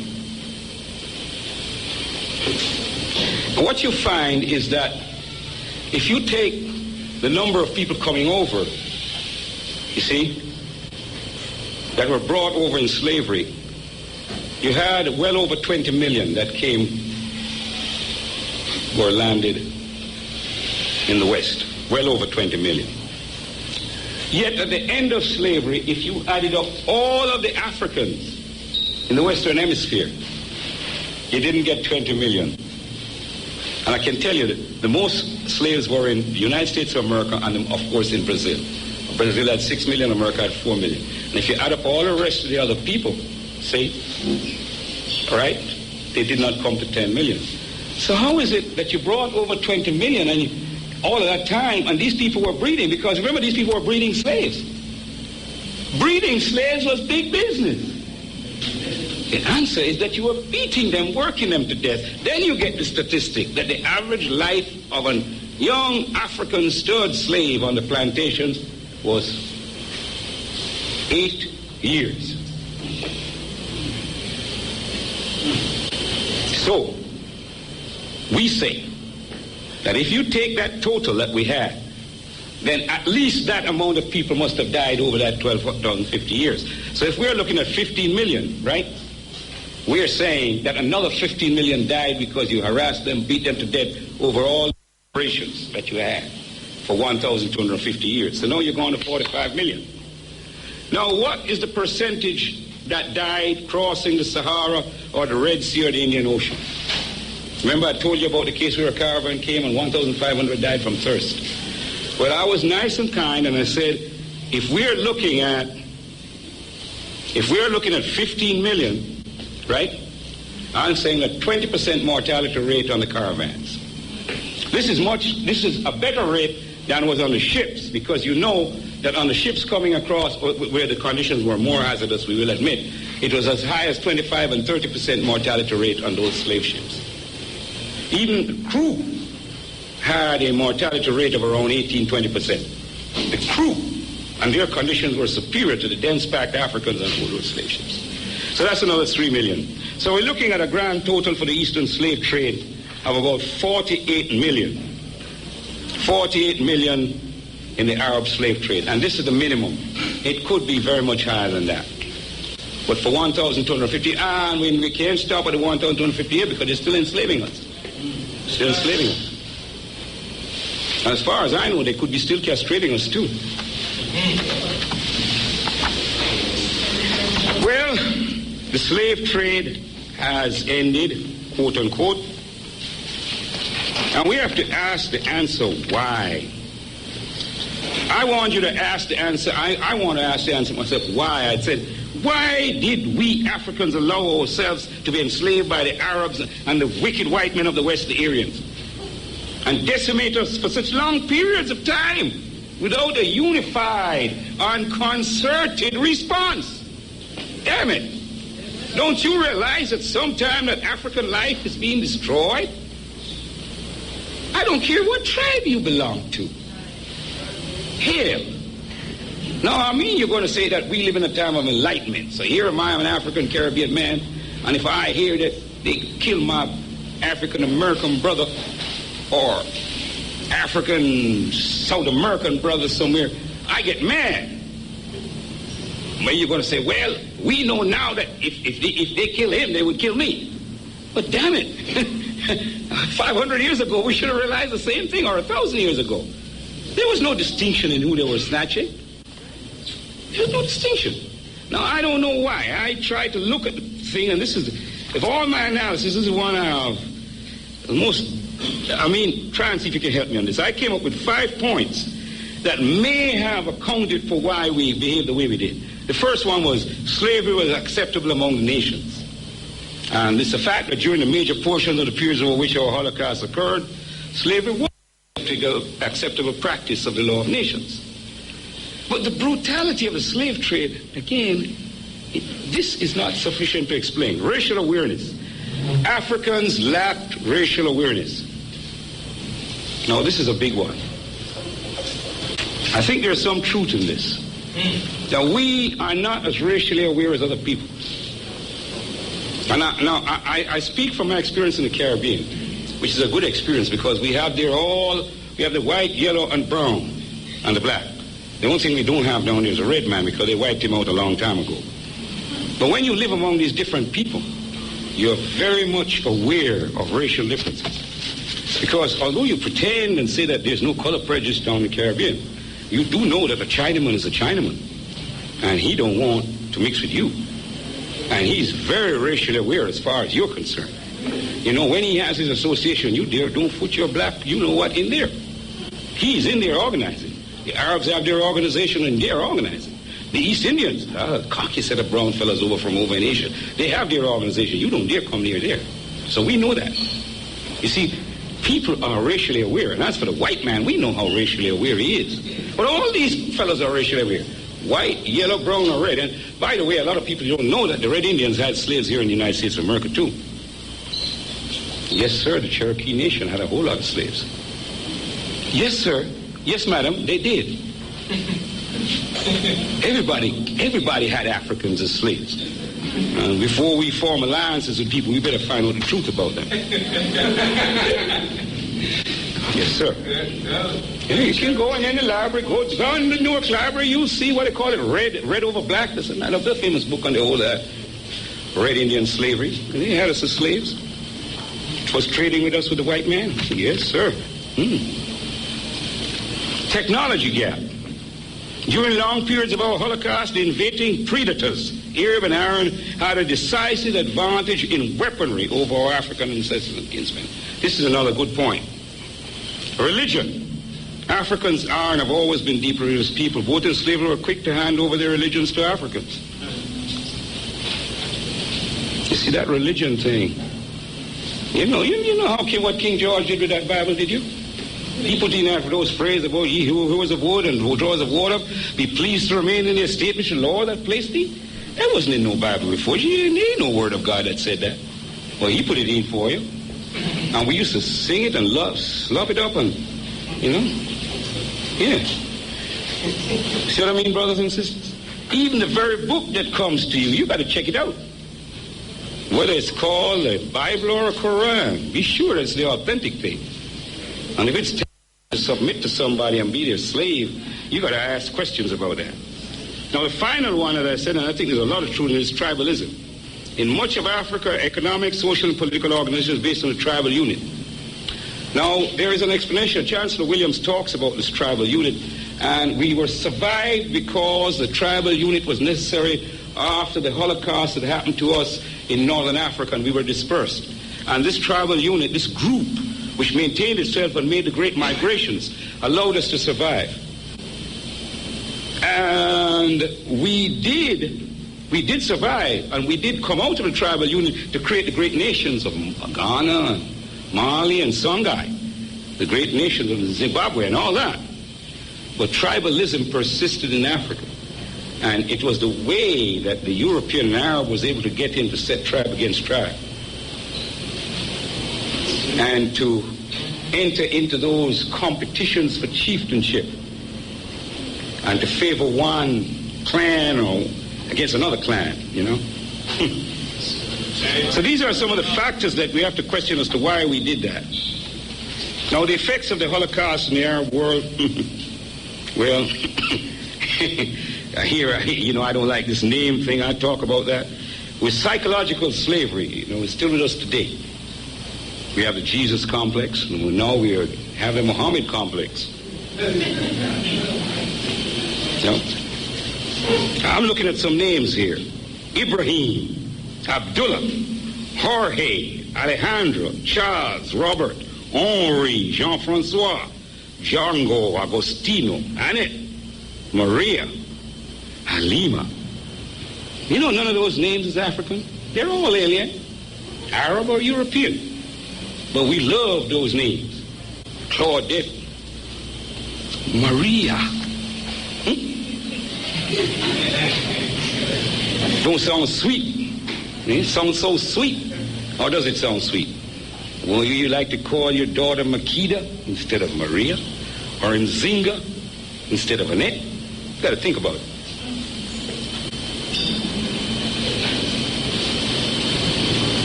Now, one thing that we know psychologically, I know you're getting a little restless now, but I ain't finished with you yet. I'm going to get you here and put this into your head so you come out of here with something in that you never heard before. The African tradition and value system The African traditional value system, that's one of the things we have lost because of enslavement and this great diaspora.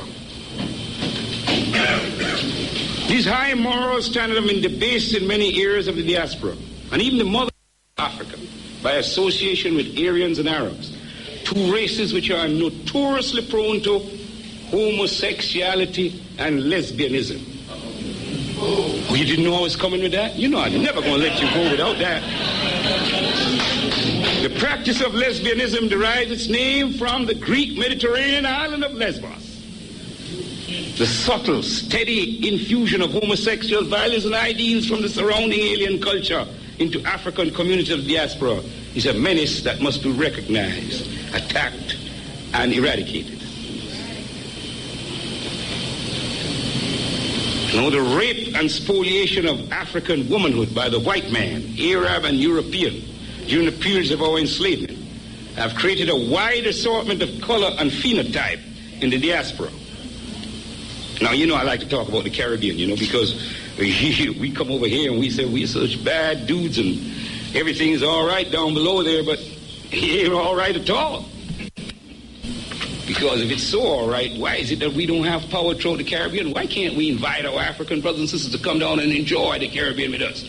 Why do our posters tell us about white people coming down to enjoy the sands and beaches?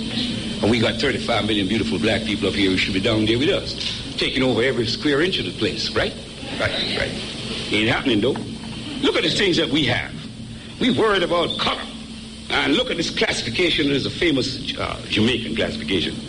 You have passing for white, high brown, low brown, teasing brown, plain black, and pot black. Ooh. But that's nothing compared to the divisions that you had in Haiti. Boy, they had so many different ones. They divided down to an ethnological unit of 1/64th part of Aryan blood. That means they had 64 different classifications. Man, we were crazy. Now, I mean, now, all you don't laugh now, you know. I remember a little old friend of mine now, he made a movie called School Days. You forget that? You got some problems like that right over here. They ain't gone away yet. They got some people that think that they're qualified for leadership just because of the color of their skin and something else. Right here in America. So we all got some bad faults. That's why we're not ruling the world now. No, we got to get rid of all those faults, clean up our minds.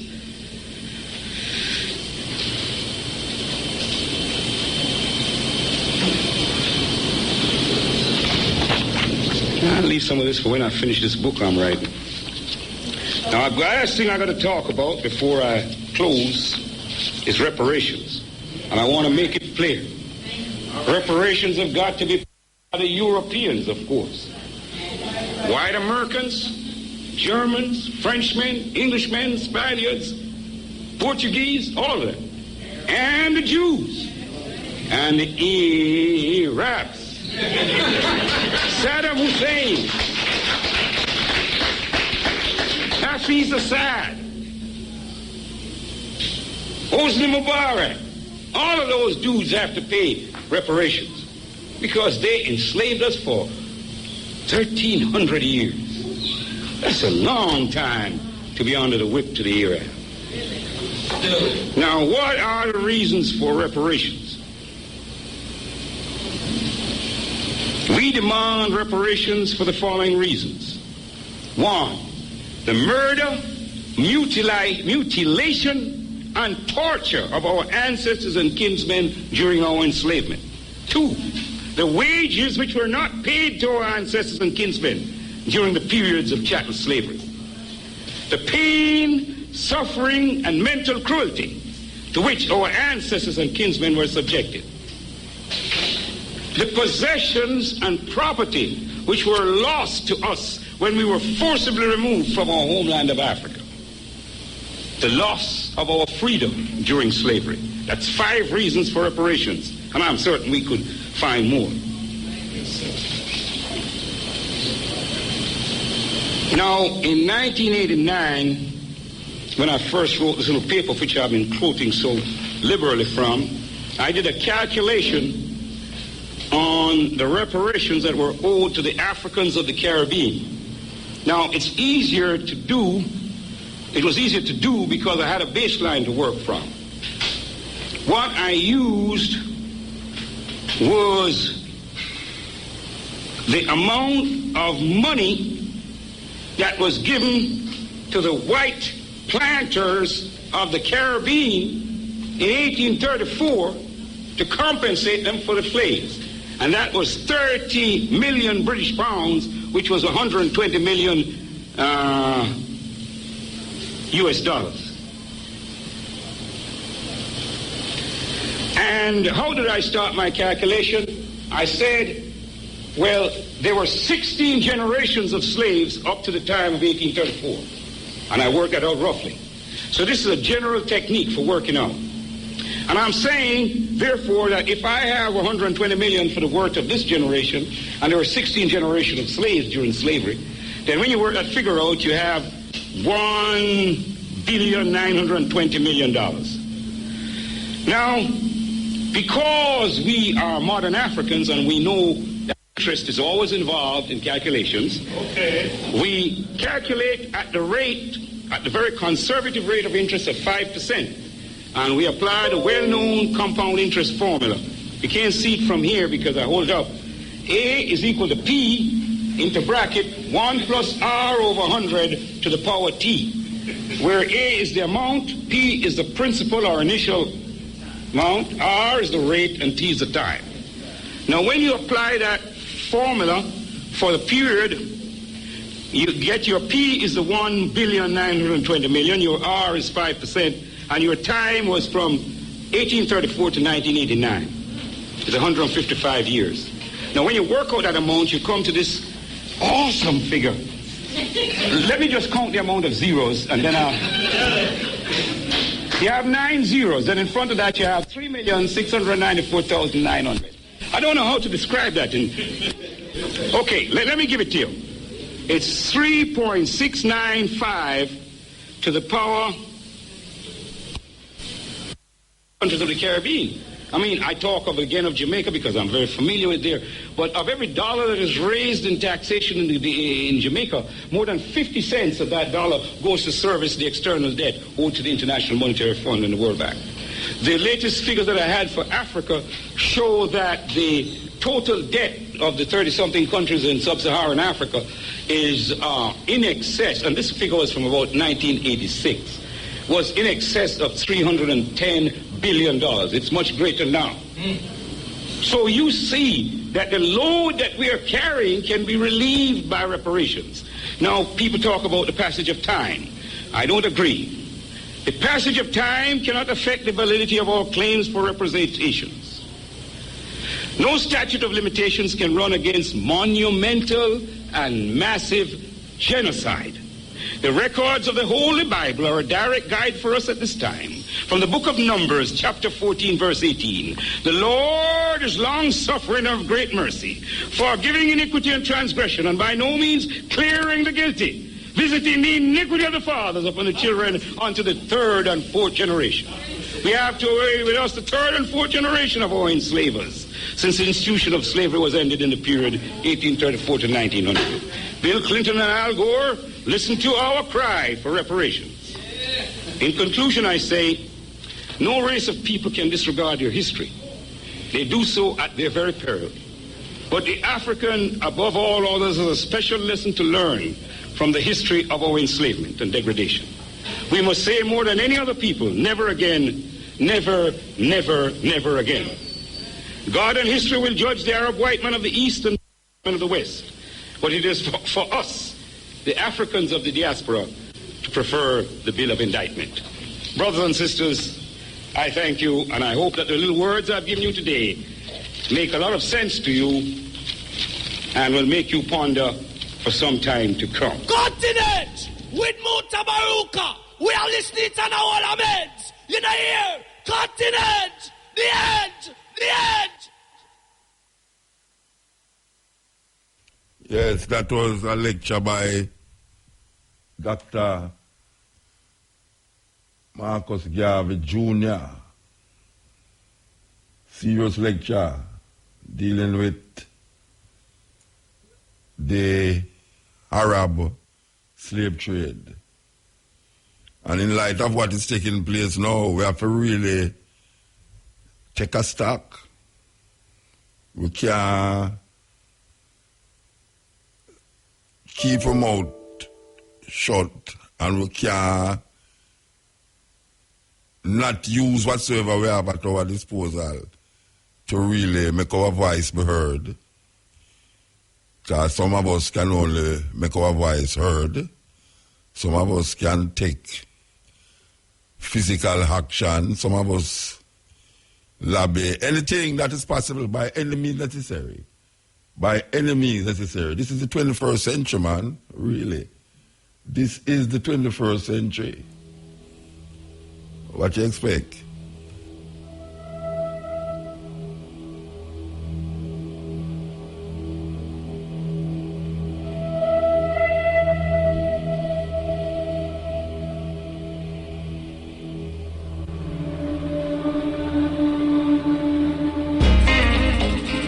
Yes, Ian. Yeah, Muta. Blessed man. Yeah, give thanks to life. You know, I just, before me go, me work hard. I said I just love inform ones and ones who would have known Bongo Basil, that he passed on. Bongo Basil is the one who, and him designed that gate for the Scots Pass Nyabingi Center. Okay. He used to play at our banquets with him son in a van. And Bongo Tani Empress daughter Pam has also passed off. Oh yeah? When that happened?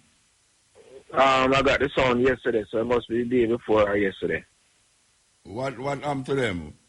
Them died. No, me know. What killed them? Well, they were healing, you know. But the daughter Pam wasn't mobile for a little while now. So you might just get the better of her. Bongo Basil neither he was moving around, but not as physical as he used to be. Okay. And the Restoration father also passed off. So, I just want to really know, and I think Bongo Basil needs to get a nice look one night as a man who no bow out a Rasta and live it up fully to the max. Yeah. I am very proud of Marcus Garvey's son even more than now, you know, but more than ever before. I never know he was such eloquent and brilliant, you know. When you listen to the man, it's come like a Marcus himself you are listening to. And give thanks to really find that lecture. Where he did that? You know, I don't remember. But you know. It was well delivered, man. Yeah. And another thing, was it Libya that the slave trade is still going on? The slave trade are going on. The first one that you played. Libya. We got off of the day. Okay. Yeah. All right, my brother. You're a professor. You're a teacher. All right, so I give thanks. Right, did I? Yes. Marcus Garvey Jr., man. I tell you, that's what I say, them man, they radicalize me, you know. And we are talking about man like from oh gosh, man, from Boys Town, Loxley Comrie, who passed with the other day too. Loxley Comrie passed with the other day. Them man, they introduced me to Malcolm X. By the time I read the autobiography of Malcolm X, I was never the same youth again. Never the same youth again, man. Up to this day.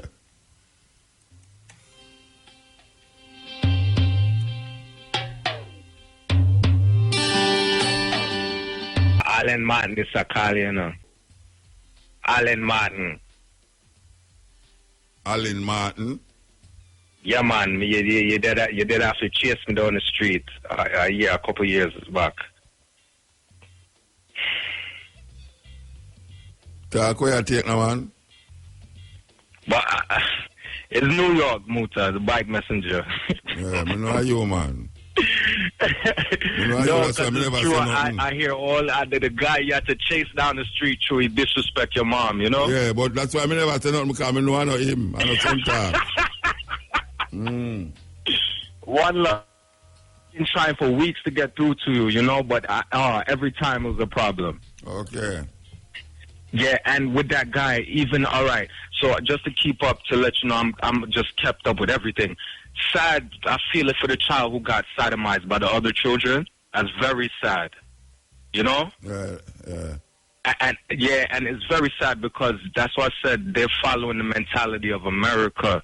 You know what I'm saying? Because we didn't have those behaviors before a certain time. But just respect to Dr. Umar Johnson, you know, it was so amazing to hear his speech when he first touched Jamaica, you know? Yeah. Yes, and before I hang up, you know, obviously I'm going to leave you with a nice crisp biscuit. And, all right, just to show you, because I'm 30 years old, right? And I'm deep with the psychology of certain things. And I'm going to let you know right now. The things that we know today, Haile Selassie did not know. And there's things, obviously, that he knew that we don't know, you know? But the reason why I said I want to hear your opinion on this, I feel like because there's a guy said they try to catch you or whatever and say, oh, because Haile Selassie was a Christian, and I love how you answer. You said, just because my mother's a Christian, I could still love my mother, but I don't have to follow those things. Yeah. You understand? Yeah. And I love how you articulated that. But I'm saying now, because I want you to correct me if you have to correct me, I just believe that the reason why Haile Selassie held on to Christianity still because he did not know that white supremacy penetrated that. He did not know that white supremacy penetrated his belief system. Because, all right, so I'm saying if the first churches ever was penetrated, I feel like the white supremacy, they're very smart. They penetrated the most precious soil, and they made people build the churches of Lalibela. Yeah. To spread the doctrine. So I love the architecture, the ancient architecture of the 11 churches, but I understand that they had to penetrate the most precious soil and spread the doctrine. Yeah. And me as a 30-year-old saying that, and it's an honor just to say that to you because I hear some bigger man would talk like them now, I'm not sense for them I talk to you. And you know what's sad? You're trying to tell them that once you talk the Christian way, you can't reason with me because Muta in love is trying to correct you out of love and tell you, nah, let go that. But the same Christian, which is African, when they hear you talking out of love, they think it's hate and they don't understand that you're trying to clean them. Yeah. You know, so it's an honor, man. That's what I said. I'm so on track with you, man. And I'm trembling, you know? I'm glad that you as a youth understand what we are saying, you know? Oh, it's an honor, man. It's an honor. And you know what's so funny? One of the times I was waiting, one of the times I couldn't get you, and you told to the operator, you said, and they call us operator, and me, I said, yes, Muta, and you said, all right, I got to a tune, because no caller there. Show me never hear you. Yeah, because I'm waiting, you know, I'm waiting on the line, you know, but it's not everyone's human and make mistake, because you said, operator, any caller there, and me both will urinate upon myself, you know. Why you talk different, you know, believe me, your accent different. Yeah, oh, it's an honor. Yes, sir. Now, anyway, give thanks, Bridget. All right, let me leave you with this tune. Right? Yeah. And this is Echo Candy, and this was on Jack Ruby's sound. And before you hang up, I'm going to say write down my Instagram because, you know, I tried to text you a lot, but, you know, you're old school. You don't respond back. You have a lot of fans. But you mean this is real Mutabaruka. My Instagram thing, a real Mutabaruka. Yeah, I'm saying I send you things on your BM, like private messages straight to you. What name but BM? There's a way to what name BM? What name BM? Yeah, on the BM, yes. So you press your homepage. I ask you what name BM?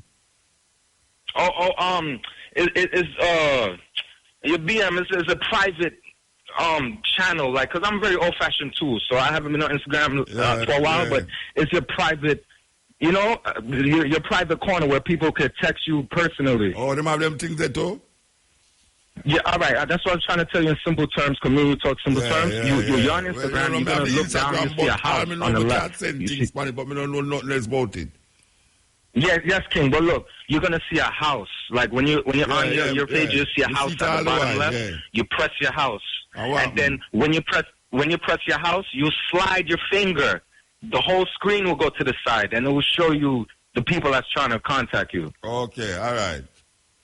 All right, so let me leave you with Echo Candy, though, and this was live on Jack Ruby Dance, you know? And some of it I don't understand some of the patois, but I'm almost sound just like him. But I don't. Some things is a little shaky. All right. There is people is flying ganja playing, hitching a ride on a Kingston train. There is feasting his fool, Lord, I'm such a fool. There is eating my boy, and it is part of this boy. On comes the law, change the chills and say, tell me whether the children hear. You know them? Where the children play? Come on. Yo, the man the voice wicked, yo. Yeah, respect, give thanks. Sir. Give thanks. All right. All right. Yep.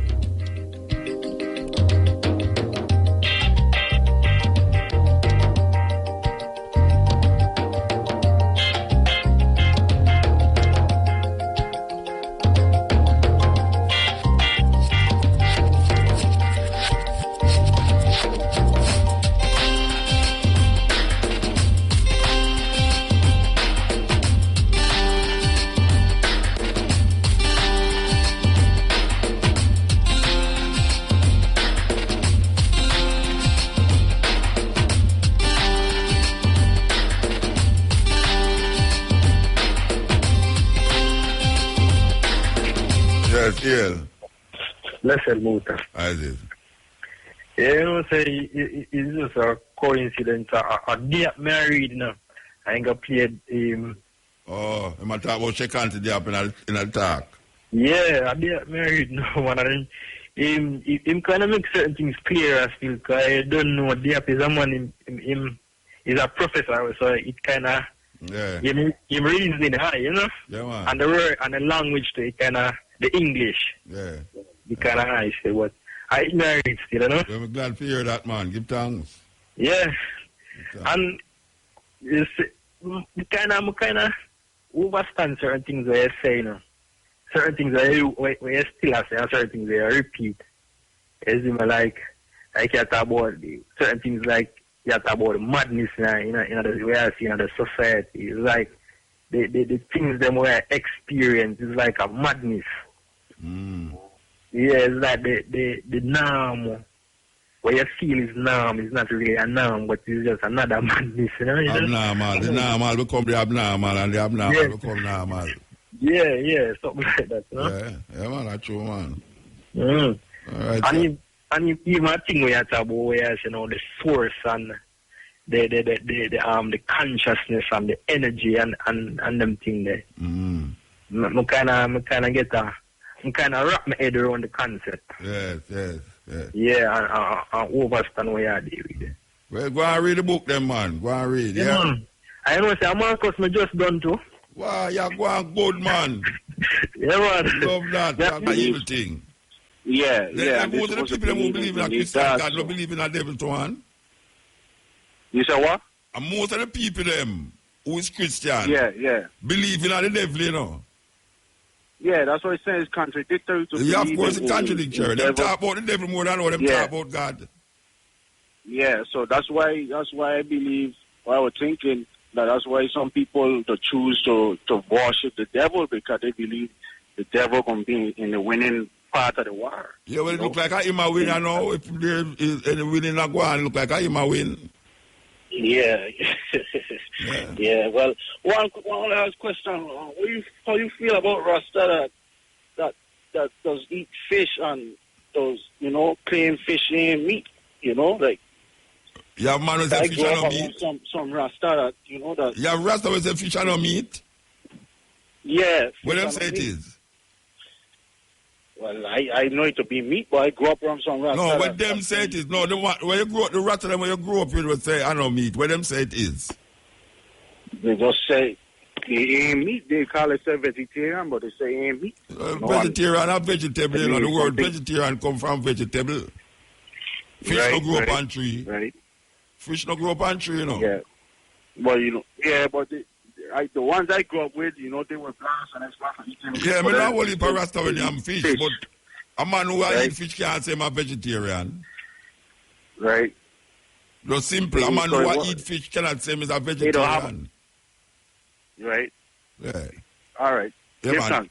Give thanks. Yeah. Yes. A simple thing. Man who eat fish can't say I'm a vegetarian. You know, you have to come with something else. You have to say you're something else, but not vegetarian.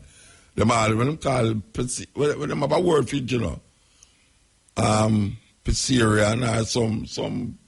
Them have a word for it.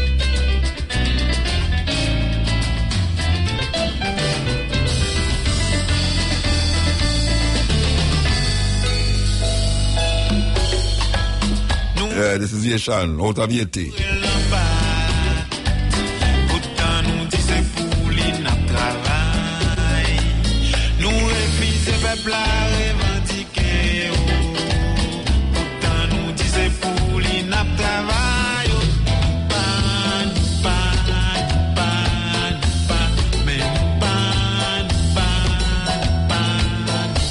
Yeah, Yes, Muta. Listen. Yeah, man. King James are here a long time in the talk to you, you know? Yeah, King James, right, man? Yeah, man, we're there, man. Where are you now?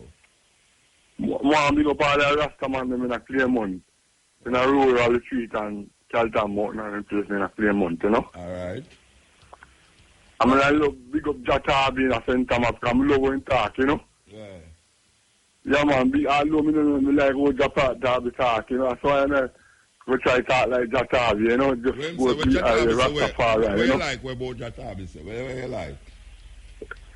Like when we talk about I and I, Rastafari, you know, with him talking, mostly I and I word, you know?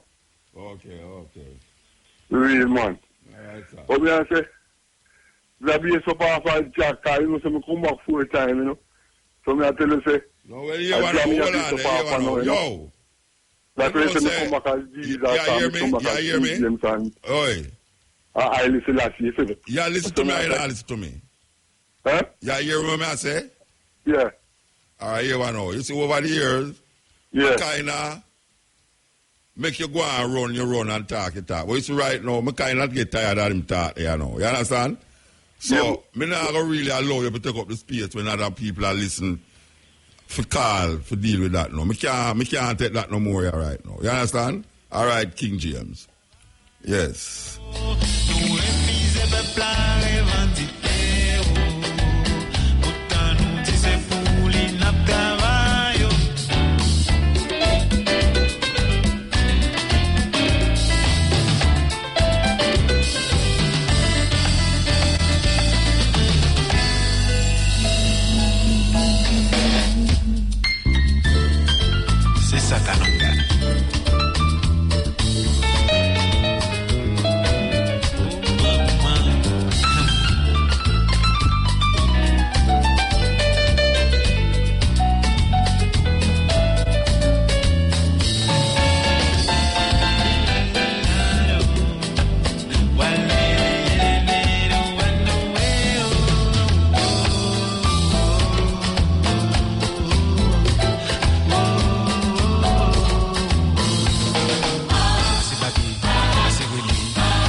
Music out of 80, yes, EL.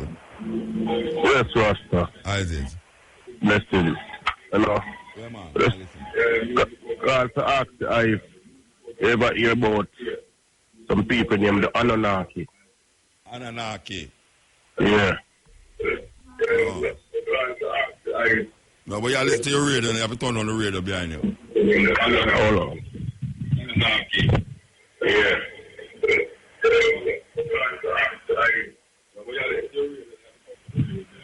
Yes, Rasta. Yeah, no. Where am I dealing with? Oh, is that some set of people then from outside our world still where them claims that them create our species as a slave race. Hold on. Are some people outside of our world? Yeah, them come from... Wait there. How them communicate with whosoever you hear it from? How them communicate with them? Well, it's like them are trying to say the people them when them communicate with was the first civilization for Earth. Even the Bible come off after them thing, which is black people still. Some people named the Sumerians. No, I know about the Sumerians, but what may I say?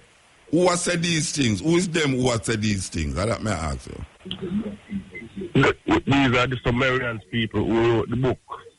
The Sumerians that talk about the Anunnakis? Yes, Rasta. Okay, all right. So I don't know if you have any knowledge about it still. I know about the Sumerians, but I don't know of these people who outside of our realms where I never hear about them.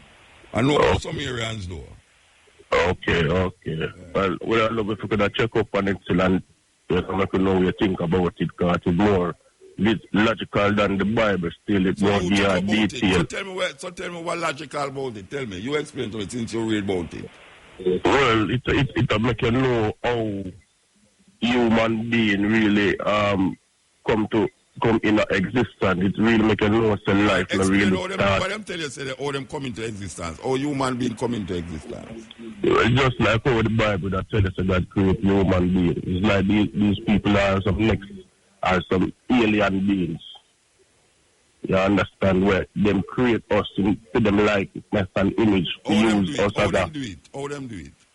Through genetical engineering. Through what? Genetical engineering. Yeah, we understand about genetical engineering, but where them use, where them do? Where them do? When them come to Earth, there was life on the Earth because water and the elements. How them make human beings as a genetical engineering? What them do? What kind of engineering process them use? Them take a percentage of the DNA of the primitive animal on the Earth and crossbreed it, feed them breed. And bring forth man. In order to get the intelligence so they can talk to us with keep we under the slave mentality where they want us to do. Like to dig gold and them things they to check the Bible. More, gold is why them did interested in a gold for? If them a make man, why them a make man to bring big gold? Why them not just do something and make the gold just dead? No, that's why you have to really think to see what them really up to and see the logic, because it's not really a white people thing, I don't want it to sound like a white people thing. That's what I ask you to know about it. Sound like a white people thing. May I say, these Anunnakians where you talk about, say they want make man to dig gold. Yeah. What is the purpose of making men to dig gold when them can create man? Why them doing the gold? Well, according to the story, and to them planet, them go through a lot of war like us on Earth right now. Oh, so no gold no up there? No. Each planet have built them own natural minerals. Earth is the only planet you can find gold. So what them want the gold for though? Them need it to build back them atmosphere, because gold not only can wear upon your neck as chain, gold have a whole heap of properties and minerals in it where it can do a lot of things. Okay. So them really need some intelligent being like themselves that them can command to do the things them, and them do the genetical manipulation with human being as a slave race, and from there the whole of this thing, but you have to check it out really, Rasta, to see the real logics, because I really can't explain everything right now, but I love if you check it out, because it have more logic than the Bible. It don't left you halfway on your own. It give the real detail of how the things them come, and I really give it a year still, because it not deal with no one-sided thing like, So when I really love it, if you check it out still, Rasta. All right, sir. And look into it and see what it goes. Yeah, blessed man. All right. Yes. This is the cutting edge. We're there with you. Say, we're going to come forward a little more from this, from the stepping razor, the art of war. So much things are going on in our earth. We see the North Korean, them Lego a device there where them say the farthest one them lick now, it say it can lick drop anywhere in America. Right, sir. It can drop anywhere in America. And the pain me can't take, I better man just blow up the whole world and don't if I ever blow it up, Rasta. Because I couldn't want the world blow up and I'm still there, Believe you me, too much pain. The fear of death worse than death itself. You understand? But the man them is hell-bent and starting wars. Because that is how them live. Yeah, the man I talk about. Yeah, when Donald Trump I talk about, they must order more. I mean, not the North Korean them, but they must order more weapons. Make them get to build more weapons. Economy can go up. May I tell you, man? Yes, yeah. Bless. Yeah, blessed man. Where's the king? You have a lot of patience, And we give thanks for that. Yeah. And it's been years. We used to invite you at Miami-Dade College. From where? Miami-Dade College. Oh, yeah? Yeah, man. Black Student Union. Okay. Years, back in the 90s. Remember the book fair? Used to invite you and bring you there. Remember. We even invite you on Bobo Shanti banquet years ago. With Roger and thing. Yes. Yeah, man. We just there with Roger the other day, too. Aye. Yeah, man. And Priest Igo and Priest Dougie and them, Man. Yeah. So, give thanks for the year. Take a lot of patience. It's a sacrifice. I'm just calling to say give thanks for you. Coming on the island. For 20 years I talk to. Yes, me. A certain way. And them still not listening. You know them way there? Them not listen, man. Because I know them not listen, but sometimes some people tell me, say, but Muta, because the youngsters, them not taking away, I say. Well, them way, I say. It's a generational thing. Yeah. And sometimes, you are just the messenger to inspire the one who are going to have the app or the personality or the charisma for blast it to a larger group of people. That's why we don't stop. You can't stop. That's why we don't stop. And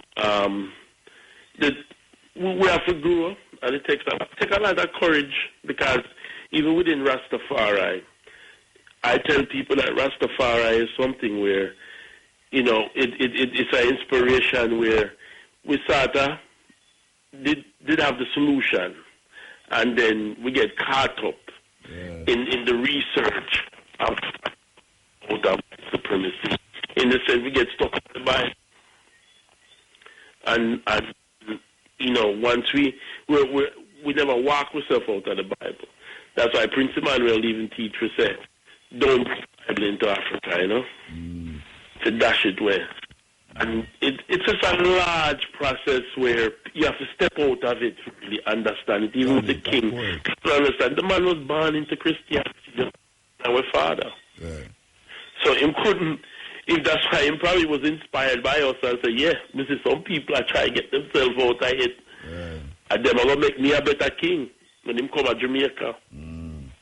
And he go to the process of where the future Rastafari is when him realign himself with him African ancestry and not the Arab Asiatic ancestry of Abraham and them. You see, when we can realign Haile Selassie with Ra and Asar and them people and Shabaka, Pianki, you have a more greater king, Because the lineage even go further. Yeah. And it's connected to Southland. It's connected to all of them who, the mixed multitude, will come out of Egypt, who came in with the Arabs coming there, and the shepherd kings then were invaded. Once we start really but it takes a lot of bravery, because colonialism makes us, you see, the fear factor of Judeo-Christian Islamic religion, it's a frightening thing for Brooklyn from, For people, man. For people, yes. So as a youth, coming up, I give thanks for the eye for inspire even I, man. Yeah. As a youth coming up. So you could have the bravery to say, I'm going to put on the Bible a minute and read something else. Yeah. And there's a lot, and don't ever feel like your work is not being accomplished, because there's many youth. Me have a Asian youth where him see me in a school years ago. And him say, yo, you know about Rasta? I say, yeah, Mutabaruka. I say, what your name? My name Muta. My name myself Muta. It's a Asian youth where, me say, come out a little 18 in Miami where, if you see the degradation where him come out mentally, as he say himself, him name Muta now, and him a Ras. I say, come bridge, I mean, him a walk for years. Guy wedding, him got my wedding. You understand me? I say, so don't think that your work is not being done. You know, it's not being accomplished probably in the way we want it to. But trust me, it's being accomplished. It's not a rabbit move. It's a yeah. It's not a rabbit move. No. It's easy to destroy, you know, but it's harder to fix, you know. So it's a process. It's a process. Give thanks, Virgin. Love God. Blessed love. Rastafari. Yeah, man. You know, even though we are told that Ethiopia is the oldest Christian empire, we must realize that what it's saying now. Ethiopia is the oldest Christian empire. It not means that it's Christianity start in Ethiopia. And people screw up them little talk there. Because Ethiopia is so Christianized. And because it is said Christianity is Ethiopia is the oldest Christian empire.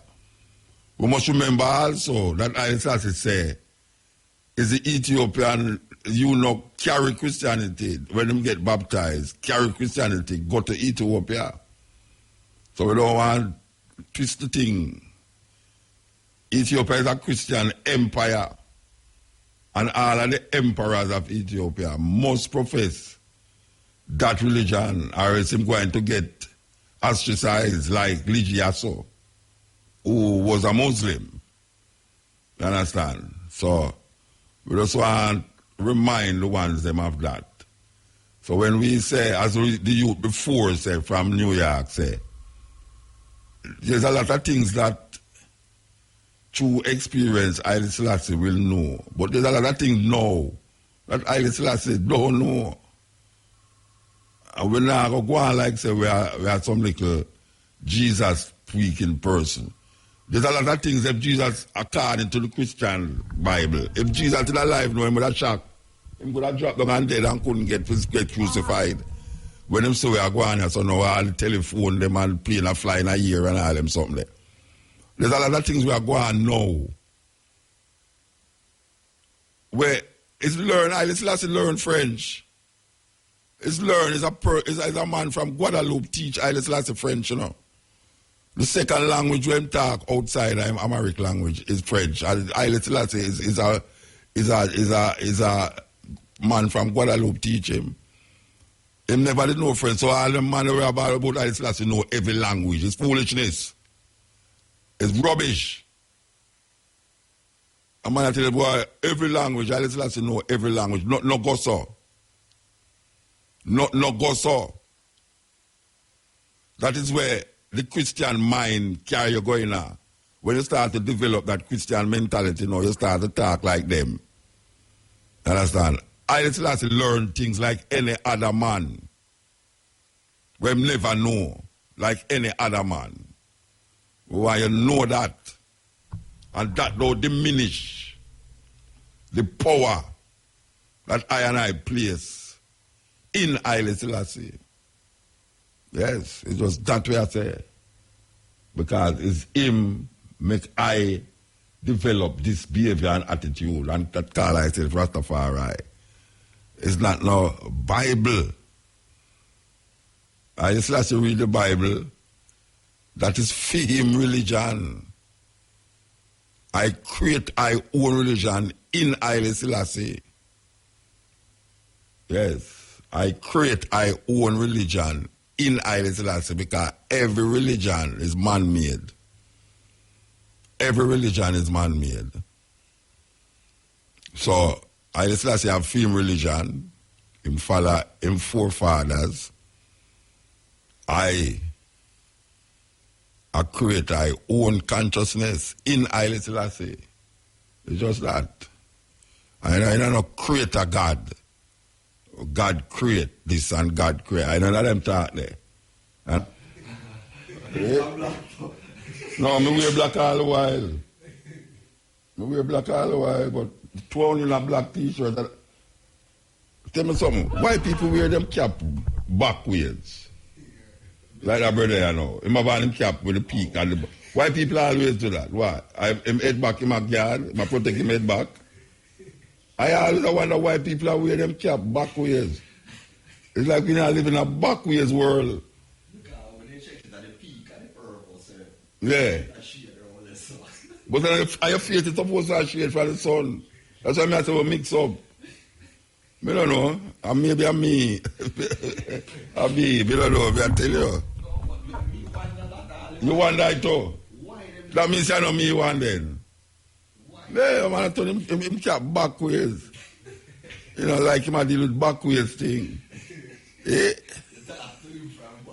Yeah, you know, no, I mean, I talk to him backwards neither, you know, believe you me. Anyway, me and Chicks in the house in program. I played this last tune right now. Yours truly, you know, believe you me, yours truly. Yeah, well. Yeah, the man turn all sorts of things. All sorts of things are going on that me don't even know nowadays. Who's for trust? Man to man, you don't know who for trust, you know. Because you could all admire all a woman and say, well, she look good, and when you check it, it's all a man. You understand? Believe you me. So right now you can't even admire no woman again. Because you never can tell. Yeah, you have to just keep yourself to yourself and, you know, because now you go all at the party and when the place dark, you say all over there, so you say, blood bath. But a girl, them a brethren. I go check her, you know. And when you go over there, you say, what happened, darling? She say, oh. Oh, you call darling. You're the man shot, you know, your face. Yeah, it's hard. Things get mixed up. They say the world is spinning around. They say the world is upside down. Joe said that, you know. And God, we got till later, you know, from 2 to 5:45 with the stepping razor.